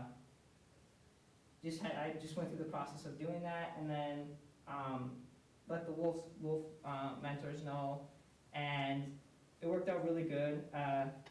It was nice to like go down to the school just some days and see the groups actually meeting in person. And a lot of the stories from the Wolf Den, or the Wolves and Pups mentors, so like, I saw my pup for the first time, and they were like, oh my gosh, it's you, like, you're so big. It was funny. And so one of the other things that I did in Wolves and Pups was every other week on Monday, I would hold like a mentor meeting with the mentors, and we would talk about, I would share recent updates, or maybe if there was something that I wanted to teach them about, just give them a little training. And then I would also make them share about their experiences with their pups. And this was all virtual, and sometimes they didn't like to do that, but I was like, you have to do it.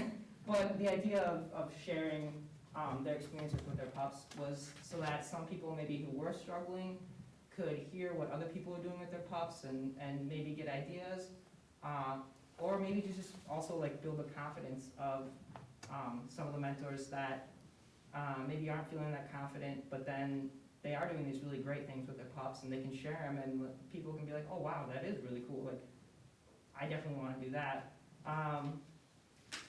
And then, so, last thing I'll say, going through my internship, and at the beginning of my internship, I noticed that there was no social work position within the school district. And I've realized that I would say it's definitely needed, and I've heard from other staff members that they would think it'd be needed too.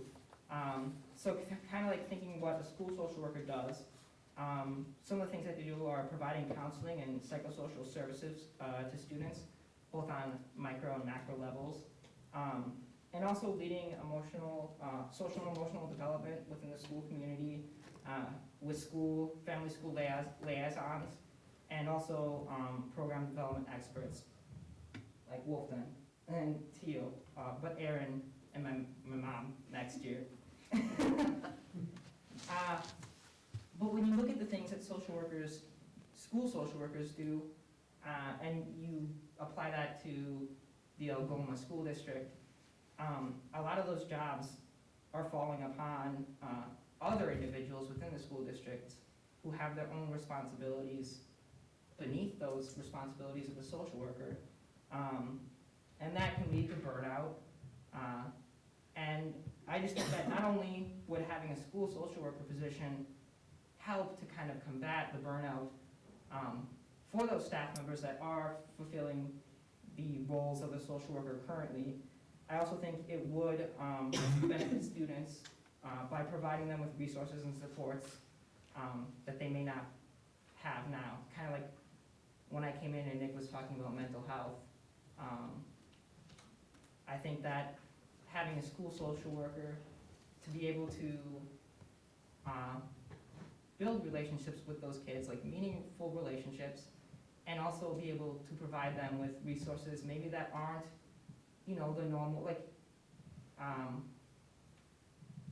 there's a lot of ways there's a lot of solutions to all problems. And I think that a school social worker could help with a systems view of like understanding, apply that to that, and really help the student body. I'm done. Okay. Thank you, Avery. Thank you. You've done a lot of hard work this year, and we really appreciate it, and the students have definitely benefited from it, you can just tell. So thank you for all your effort and for the things that you are going to have living on in terms of the assessments and things that you've developed. And you've made a very strong argument on your last page, so thank you for that. Thank you. Avery, how many hours a day were you here? Were you here every day of the week, or? Yeah, the internship, like the program, is set up that I have classes on Tuesday and Thursday, so I didn't come in on those days at all. But on Monday, Wednesday, and Friday, on Monday and Friday I was here for 5 hours, and then, or Monday and Wednesday I was here for 5 hours, and then Friday was normally like 2 or 3. So definitely if there was a social work position, being being at the school district the whole day and being able to better understand relationships between students and teachers, and that would be beneficial. And that's, No, that would- and you specifically work with that, with the Wolf Den program, right? Yeah.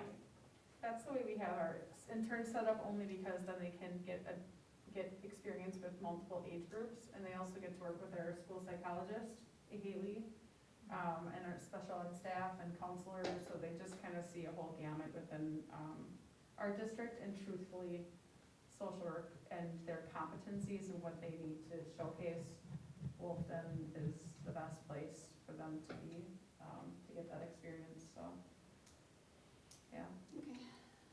It's a good illustration though, of kind of the things that need to be a part of a suite of services for a school district. So in the event that you really can't swing 20, 30, 40 hours, this is where having that available, where you might work, Avery might work in 3 different school districts, right? But you might have a home base or what have you, or school districts could opt in for more of those services. But I think that's the pathway that people seem to align with, right? Because depending on your size, you may or may not have the need of a full-time, but you know that you have a need. So if we can have those available, I think that's the path forward with a lot of this, I would say, complementary care. School social workers are more preventative. Yeah. We have county social workers, and that is when there is a case. So But there's a very big difference Child between protective social work. services. And school social workers are truly gap fillers, so they're connectors into the community resources and whatnot, advocates for them. So it's great that we have Joan Bressel. She's the professor of the social work program and is helpful with us getting those connections. Unfortunately and sadly for us, Avery, the school social workers do have to have their masters.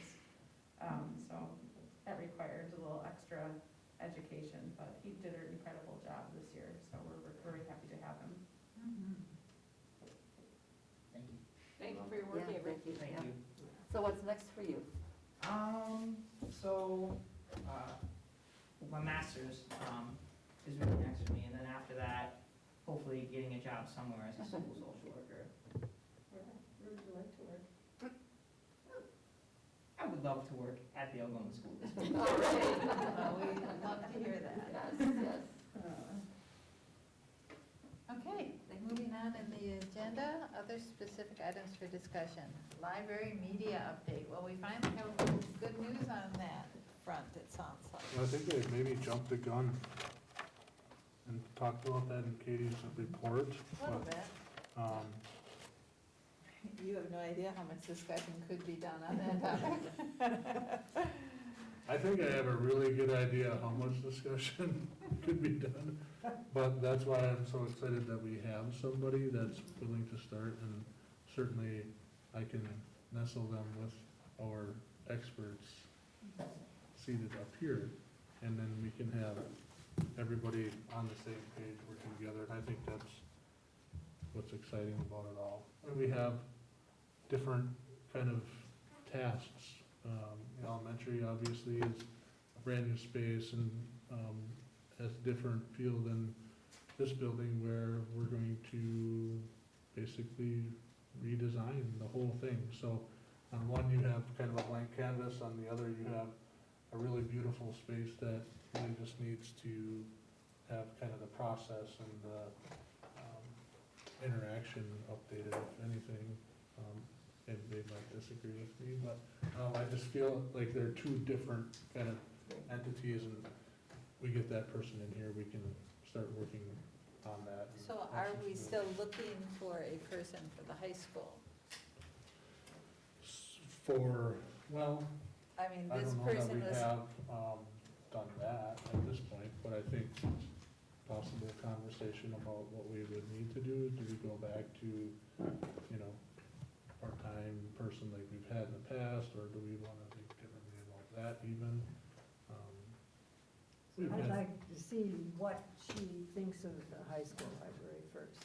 And maybe, she can oversee and could have an aide in there.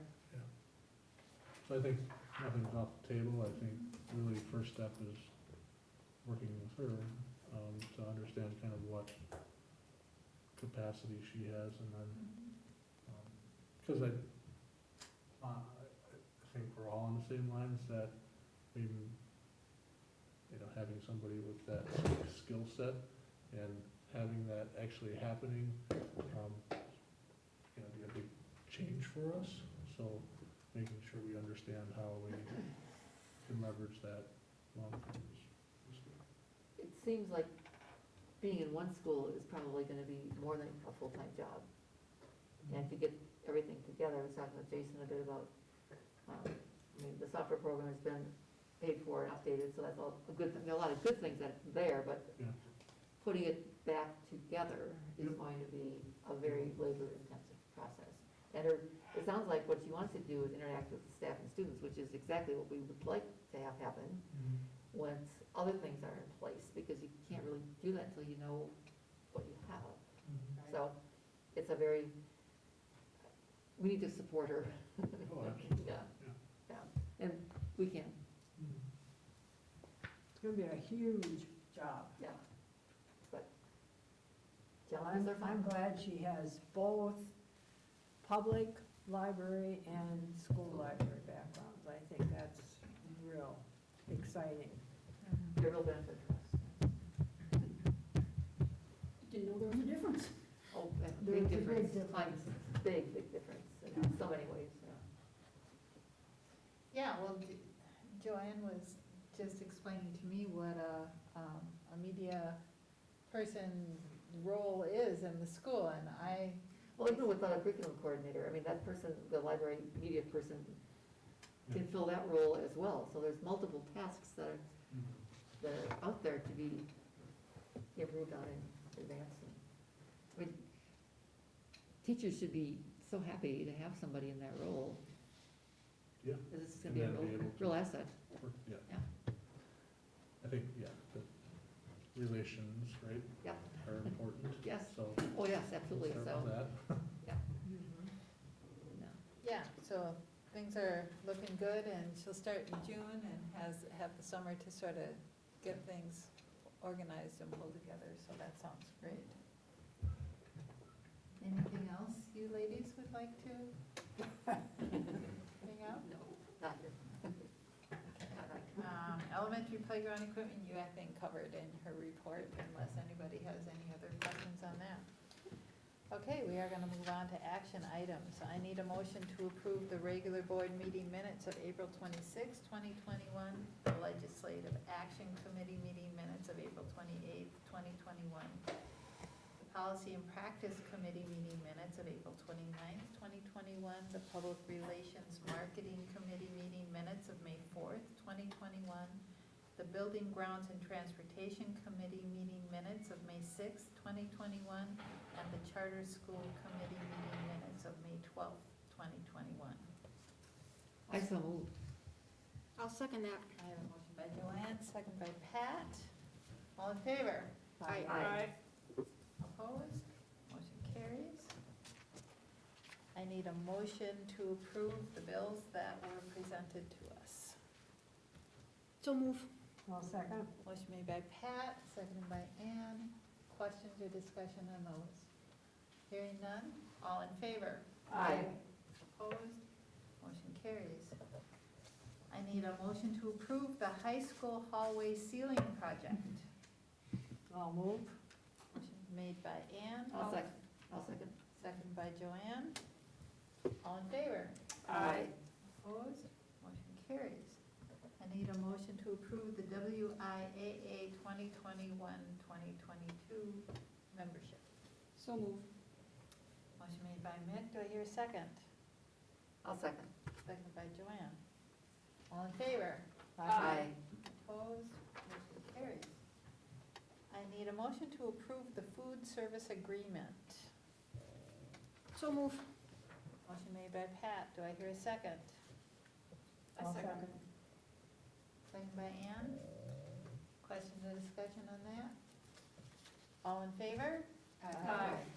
Opposed? Motion carries. I need a motion to approve the open enrollment in and out. I so move. I have a motion, do I hear a second? I'll second. Motion by Joanne, second by Ann. Questions or discussion? How does this compare to last year? Are there new ones, are there old ones? I mean, are there? In has increased probably 7 or 8, and In? out, and then out is, it's usually really kind of stable, like it's upper 70s. If you look at it, Yeah, you you can can see see it's why. mostly virtual and all that, it's Is not that- losing, Medford Area Public, is that a virtual? it's all virtual academies. Okay. Yeah, not to Medford, wow.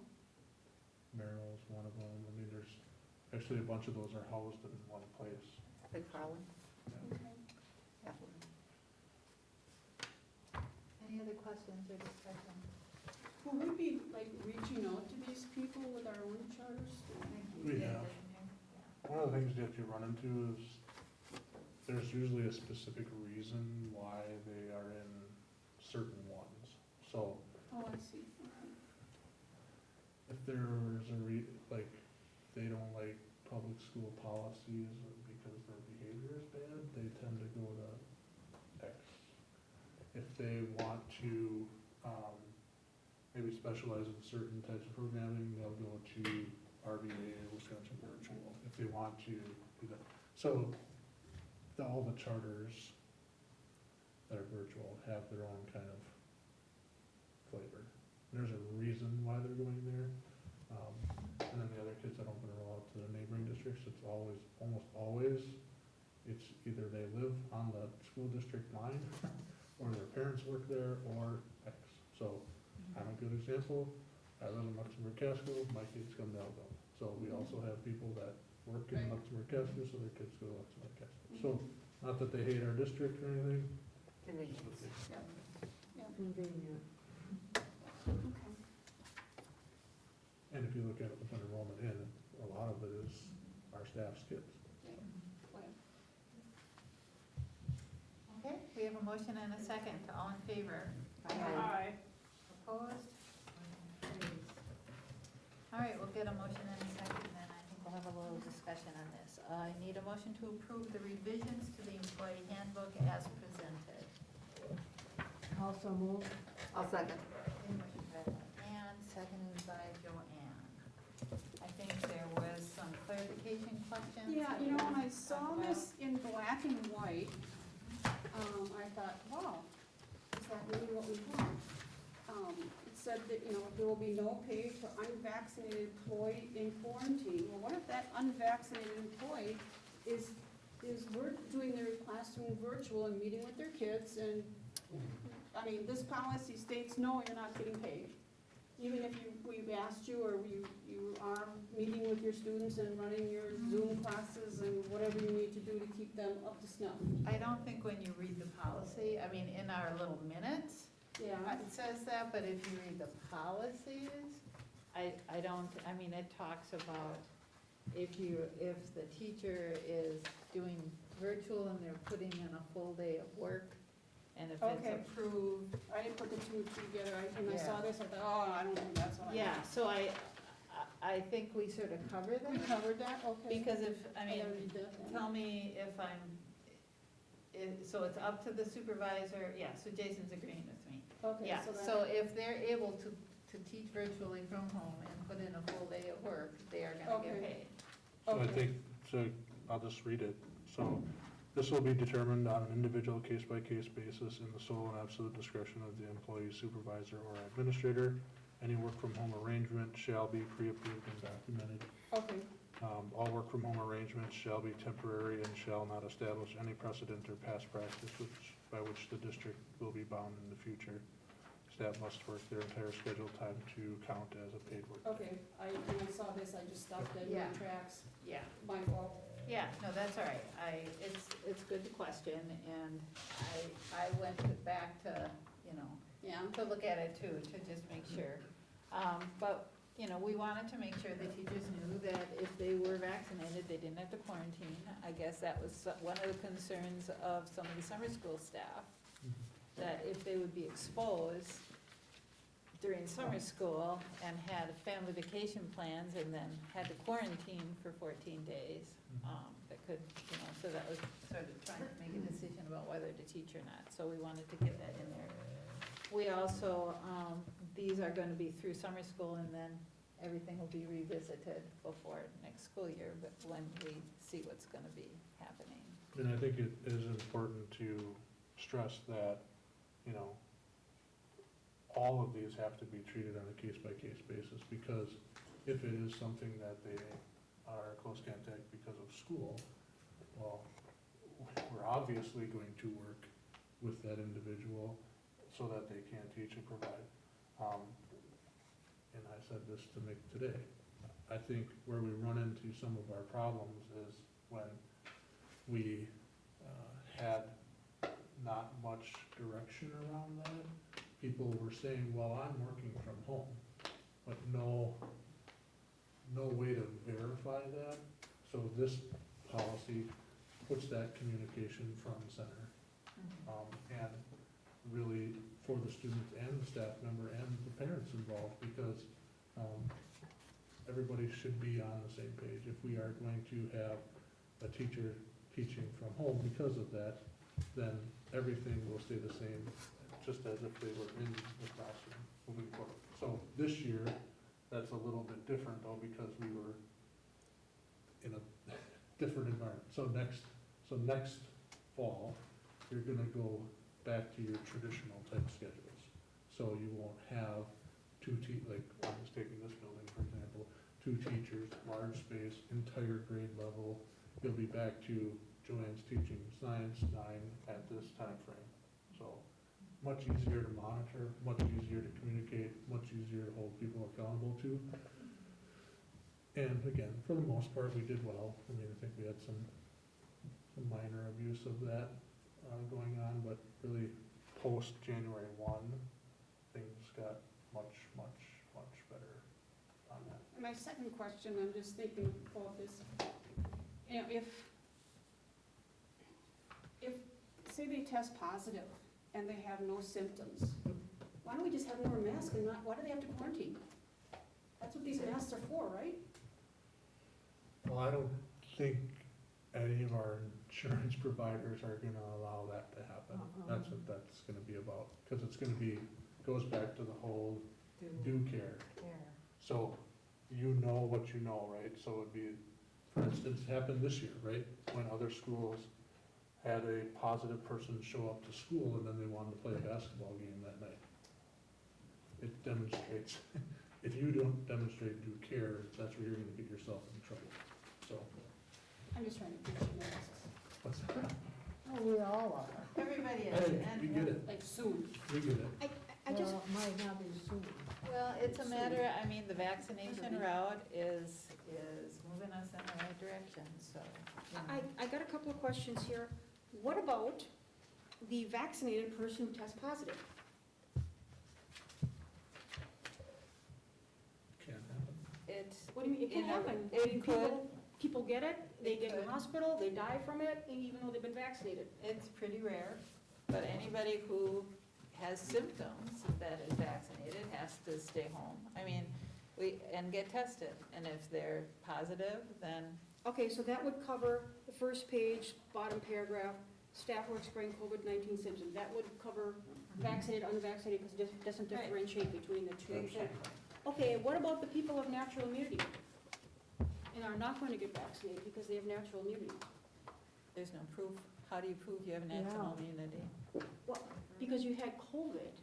That doesn't, It doesn't, So how, okay, so how do you know that you have natural immunity with the vaccine? How do you know you have immunity with the vaccine? Because it's been tested. So you're telling me that nobody that has COVID has any natural immunity? That you're No. telling me? No, I'm not saying that, but when the CDC recommends that anybody who has had COVID still have the vaccination, we have to, whether it's my personal opinion or your personal opinion Right. or whatever, it has to go beyond our personal opinion for our liability and everything else. If the regulators are saying, through their research and through their data and everything, that they are saying that anybody that had COVID still is recommended to get the vaccine. Because And- even if you have COVID and you get the vaccine, chances are your adverse actions are gonna be worse than if you didn't have COVID and took the vaccine. Again, that might be somebody's individual experience, but from a standpoint of a school district and a governing board, we have to go with best practice, and best practice means Okay, and so following that's the what the, regulations from the CDC. and that's what the CD is recommending this week. But I think, Correct? here's what's I just gonna have happen. issues with this because to me, it looks like you've got two sets of classes here now, vaccinated and unvaccinated. We're pitting the two together against each other, and it looks like, it's almost like if you're unvaccinated, you gotta do this, you gotta do this, you gotta do this. It's almost like a coercion to get everybody to get vaccinated when they have a freedom of choice. I don't view it as a coercion, I view it as everything that we do in the school system, and really any business, you have to prove due care, right? So, take COVID out, I said this at our policy, Right. like, take COVID out of this. If we have a special education student where we know certain things are going on with them and we fail to act, then we're liable. This is the same exact thing. So, what all of this will go down as, is they're gonna ask you, what did you know? Okay?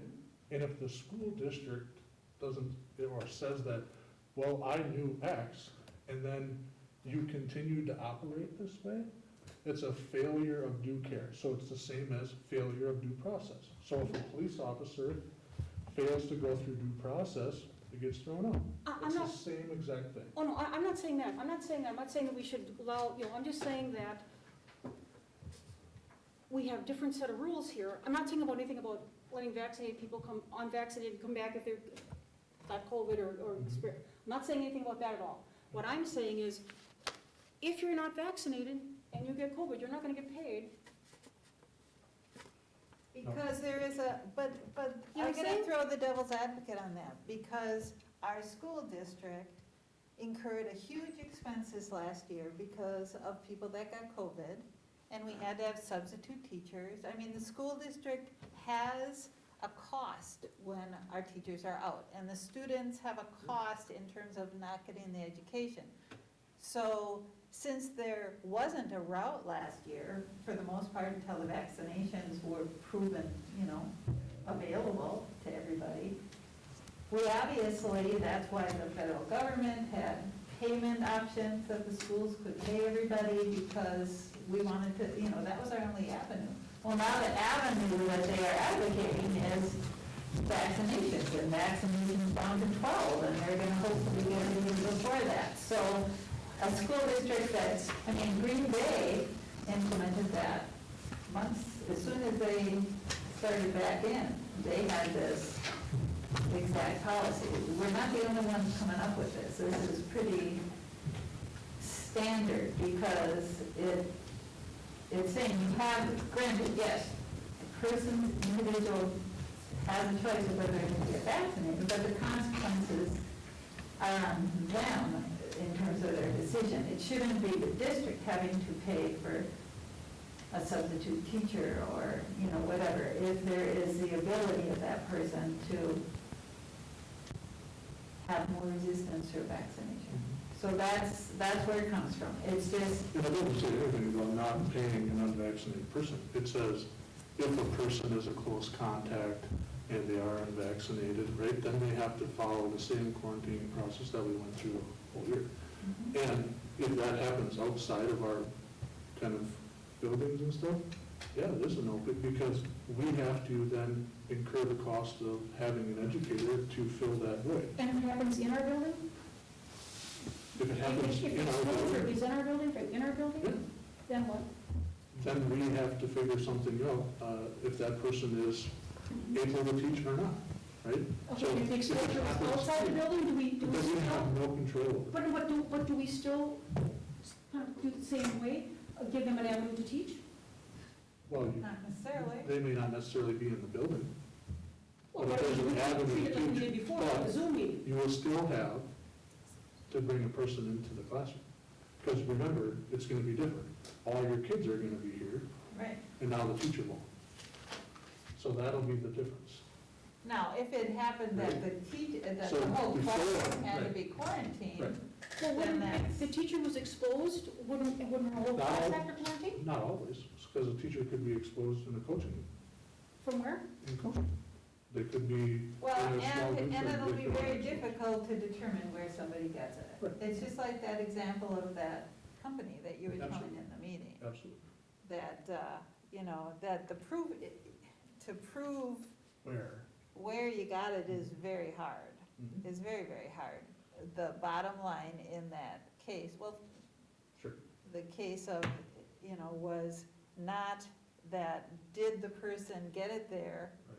because it's so everywhere, but did they have everything in place to make sure that they didn't get it there? And that's where, So what Barb's referring Liability to comes. is a case in southern Wisconsin where employee works at a company, goes home, his wife contracts COVID and dies, okay? So he is not saying that he's going after the company about whether or not his wife died from COVID from the company. He's going after the company because the company failed to provide due care. So they didn't enforce masking, they didn't enforce any type of mitigation practices. So in that particular case, we'll see where it ends up, it's in case law right now, but if they say that that company did not provide due care, it's game over. It's just like, Katie knows this in special ed. If a, parent of a special education student goes down and says, it's listed right here in section 4.1.2 that you are gonna provide this, and you didn't, done. Whether we could have done the best we've ever done on 98 out of 100, but the one is what's gonna get us. And that's what's scary about all of this stuff, because if we don't have things in place, I think the outcomes could cripple your district. They could, well, it's Mhm. going to be tricky, and hopefully, thankfully, we're talking a few months down the road, Yeah. and we'll all hope that things have improved drastically, but it's going to be a tricky situation. I mean, I was saying my own example at the hospital, whether you wanted to get a flu shot or not, whether, I didn't necessarily get one every year before the hospital mandated it, but they mandated that everyone had to have a flu shot because they didn't want to have staff out. Some of that was selfish, they didn't want to lose staff for a flu season, and they wanted people coming into the hospital to feel like they weren't going to get the flu from the staff, right? So we had no choice. If you didn't take it, it was considered a voluntary resignation, is how they put it. That was just it.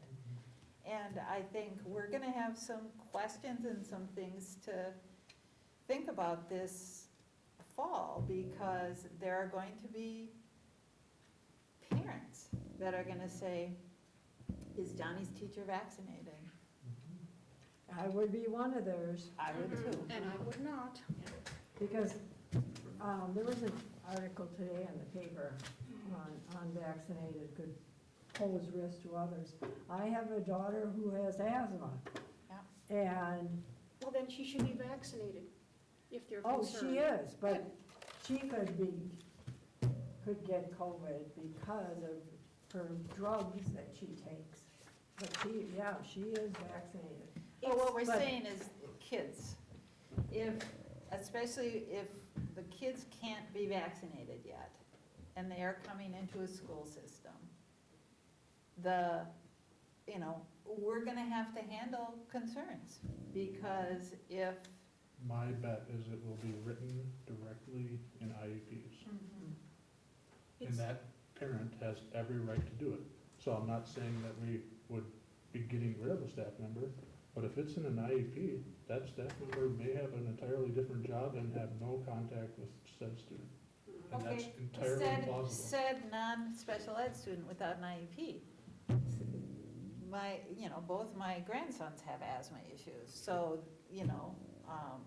they're gonna go into the school system, and they aren't old enough to be vaccinated, even if they, they'll get vaccinations as soon as it's down to their age level, but until it is, if they would get it in the school system, now they're not in ours, but again, if the school system is providing every protection, then there's no proof, then there's no issue against that school system. But at the same time, I know my daughter is gonna wanna know that the teachers of her kids have been vaccinated, and we can't give out that information because that's private.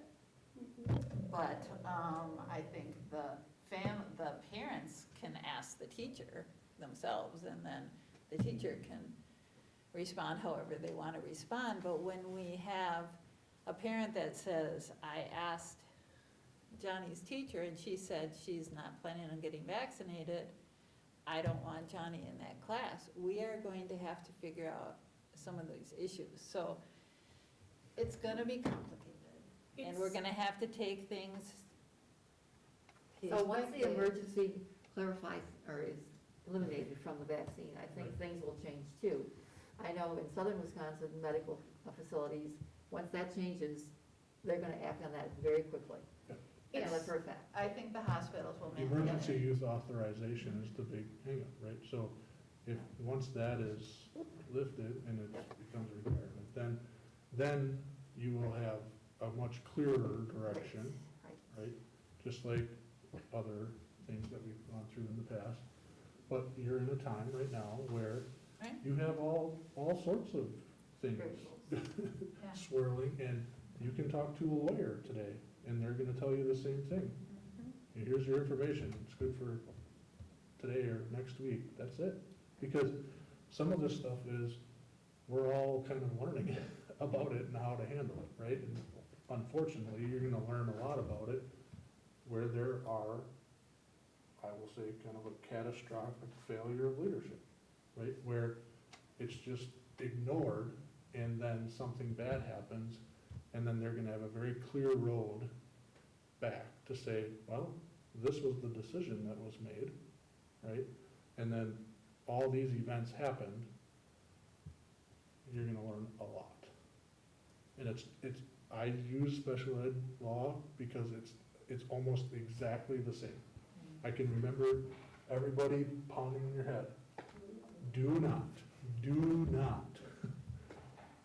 have something in an IEP and not follow it, because you have nothing to stand on, right? Nothing. So that's where I feel like we have to make sure that every I is dotted, every T is crossed. And I understand every side of it, I get it, but I'm looking at an entire system, and how do I protect the system, right, from that exact event that I just described? And, yeah. It's hard. And It's we not as easy. a governance board, the students are our first priority, and their safety, and so, in a small district, we happen to know the names of all the teachers and who teaches what grades or whatever, but in a bigger system, you're just making policy decisions that make sense for the students. In a way, it makes it actually a little bit easier, because you don't have names that are swirling around in your head that this might apply to adversely or whatever, but, bottom line is, when you're in a situation where you're making a decision that will potentially affect somebody else, that's the way the hospitals look at it. So yes, I know what you said, Joanne, I know as soon as it is out of the emergency, the hospitals will mandate all the I just don't staff. feel comfortable telling someone else how to make their own personal medical decisions. That's my thing, But I'm that's saying, another discussion. we know this, Pat. We will have unvaccinated staff members working in our school district. I'm fully aware of that. what we're saying is, if, if there's an event that takes place and they're not, you can't have their services, we need something to balance the end of the day. That's what really it's all about. And I think, you know, we were very lucky this year. We maybe had 2 or 3 instances, right? But it all adds up, right? So if you're paying a teacher and they're out for 14 days or 21 days or 30 days, like we've had people, and you're gonna pay for a sub to fill in that, and you're gonna think about what's the cost of the difference in learning going on from having a staff member gone for a month.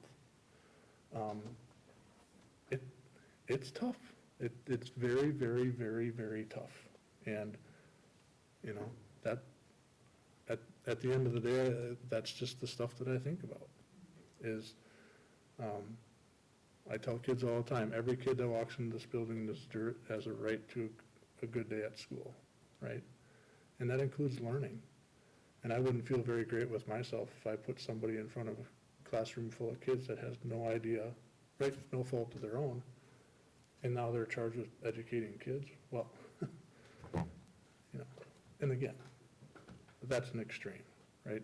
But I think people just need to understand that here's our position, and here's the practices that we will follow, and I think they are really clear. And I don't think anyone up here or anyone in this room has ever gone after somebody,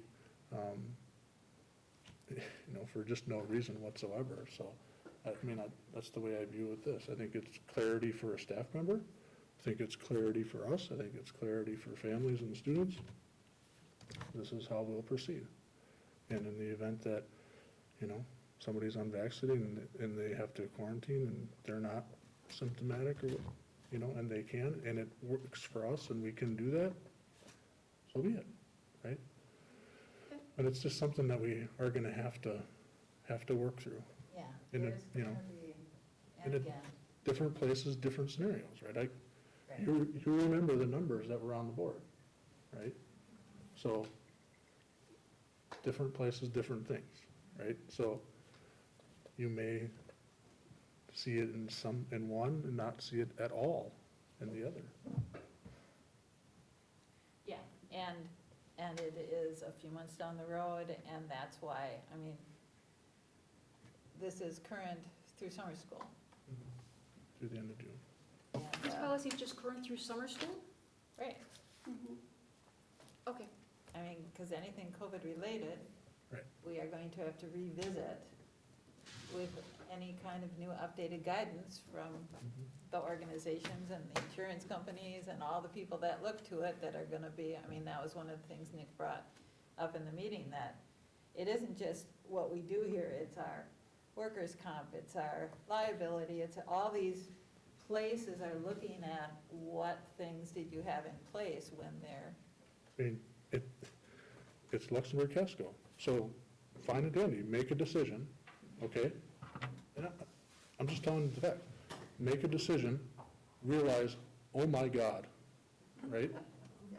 And then they come back and make a 7-0 decision the opposite way. I mean, We have like a We history don't of want that. vaccines that we ask parents for every year. We're just living in a time that it's real to us, and it's very, there's a lot of opinions, and it's well, right, because Political everybody's in the same and- environment where you're like. trying to I navigate. think this is a shining star of how you guys are even talking about this and airing it out and collaborating, and that's what people need to see. They need to see this more, having civil discourse about it. We are charting I mean, it's new territory, and so, I mean, yeah, it's public education, we're in public school.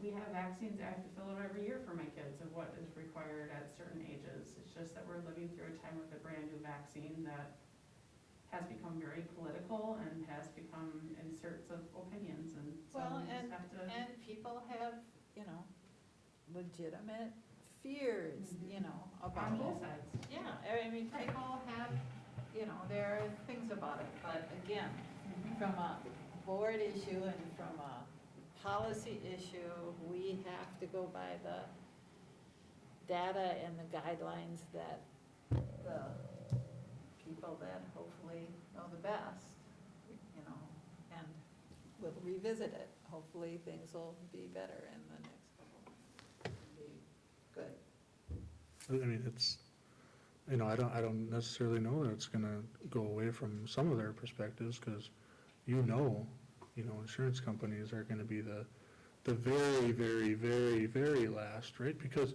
they're watching the same stuff unfold that we're watching. So talk about managing risk, right? Oh, yeah. Think about it from that perspective, managing risk, and you're gonna go into a population, say, of 300 people, and they're gonna have that information. They're gonna go, holy H, right? Risk level like through the roof. Why did our insurance go up 50%?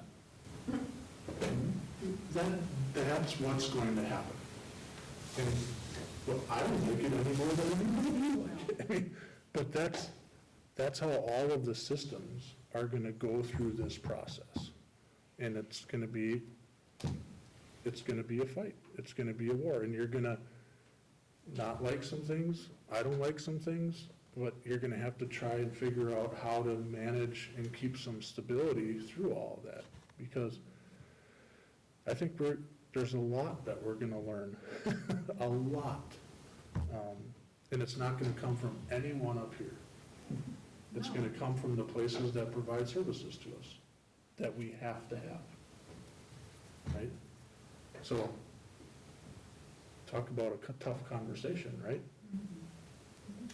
But I could see down the road that insurance companies getting really heavy-handed with things. Talk about having a hard conversation, right? So, we can provide you insurance, we can't provide you insurance. Has nothing to do with any one of us, it's what we have. That's gonna be really, really tough. Yeah, Hard. so, for now, this is how we have it. We have a motion and a second. So, all in favor? Aye. Opposed? Okay, motion carries. I need a motion to approve utilizing designated donations for elementary playground equipment not to exceed $10,000. So move. Motion by Mick, do I hear a second? I'll second. Second by Joanne. All in favor? Aye. Opposed? Motion carries. Request for future agenda items. Would this be an agenda item? I don't know, Donna, do we need to discuss when we're gonna start opening up our meetings again? Do we need to do that?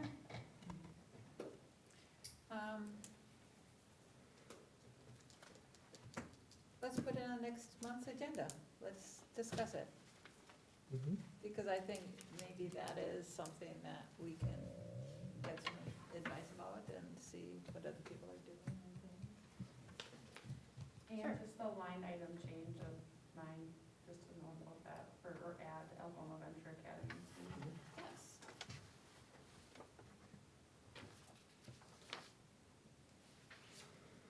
It could probably always be on the agenda. It could probably always be on the agenda. Yeah, The administrative report. all right. Any other future agenda items? So we are going to discuss. I need a motion to go into executive session under Wisconsin statutes 19.85 subsections 1C, E, F, and I for the purpose of personnel matters, hires, staffing, resignations. I so move. Motion made by Joanne, do I hear a second? Second. Second by Nick, this is a roll call vote, Jennifer, Yes. Joanne? Yes. Nick? Yep. Ann? Yes. Pat? And I also say yes.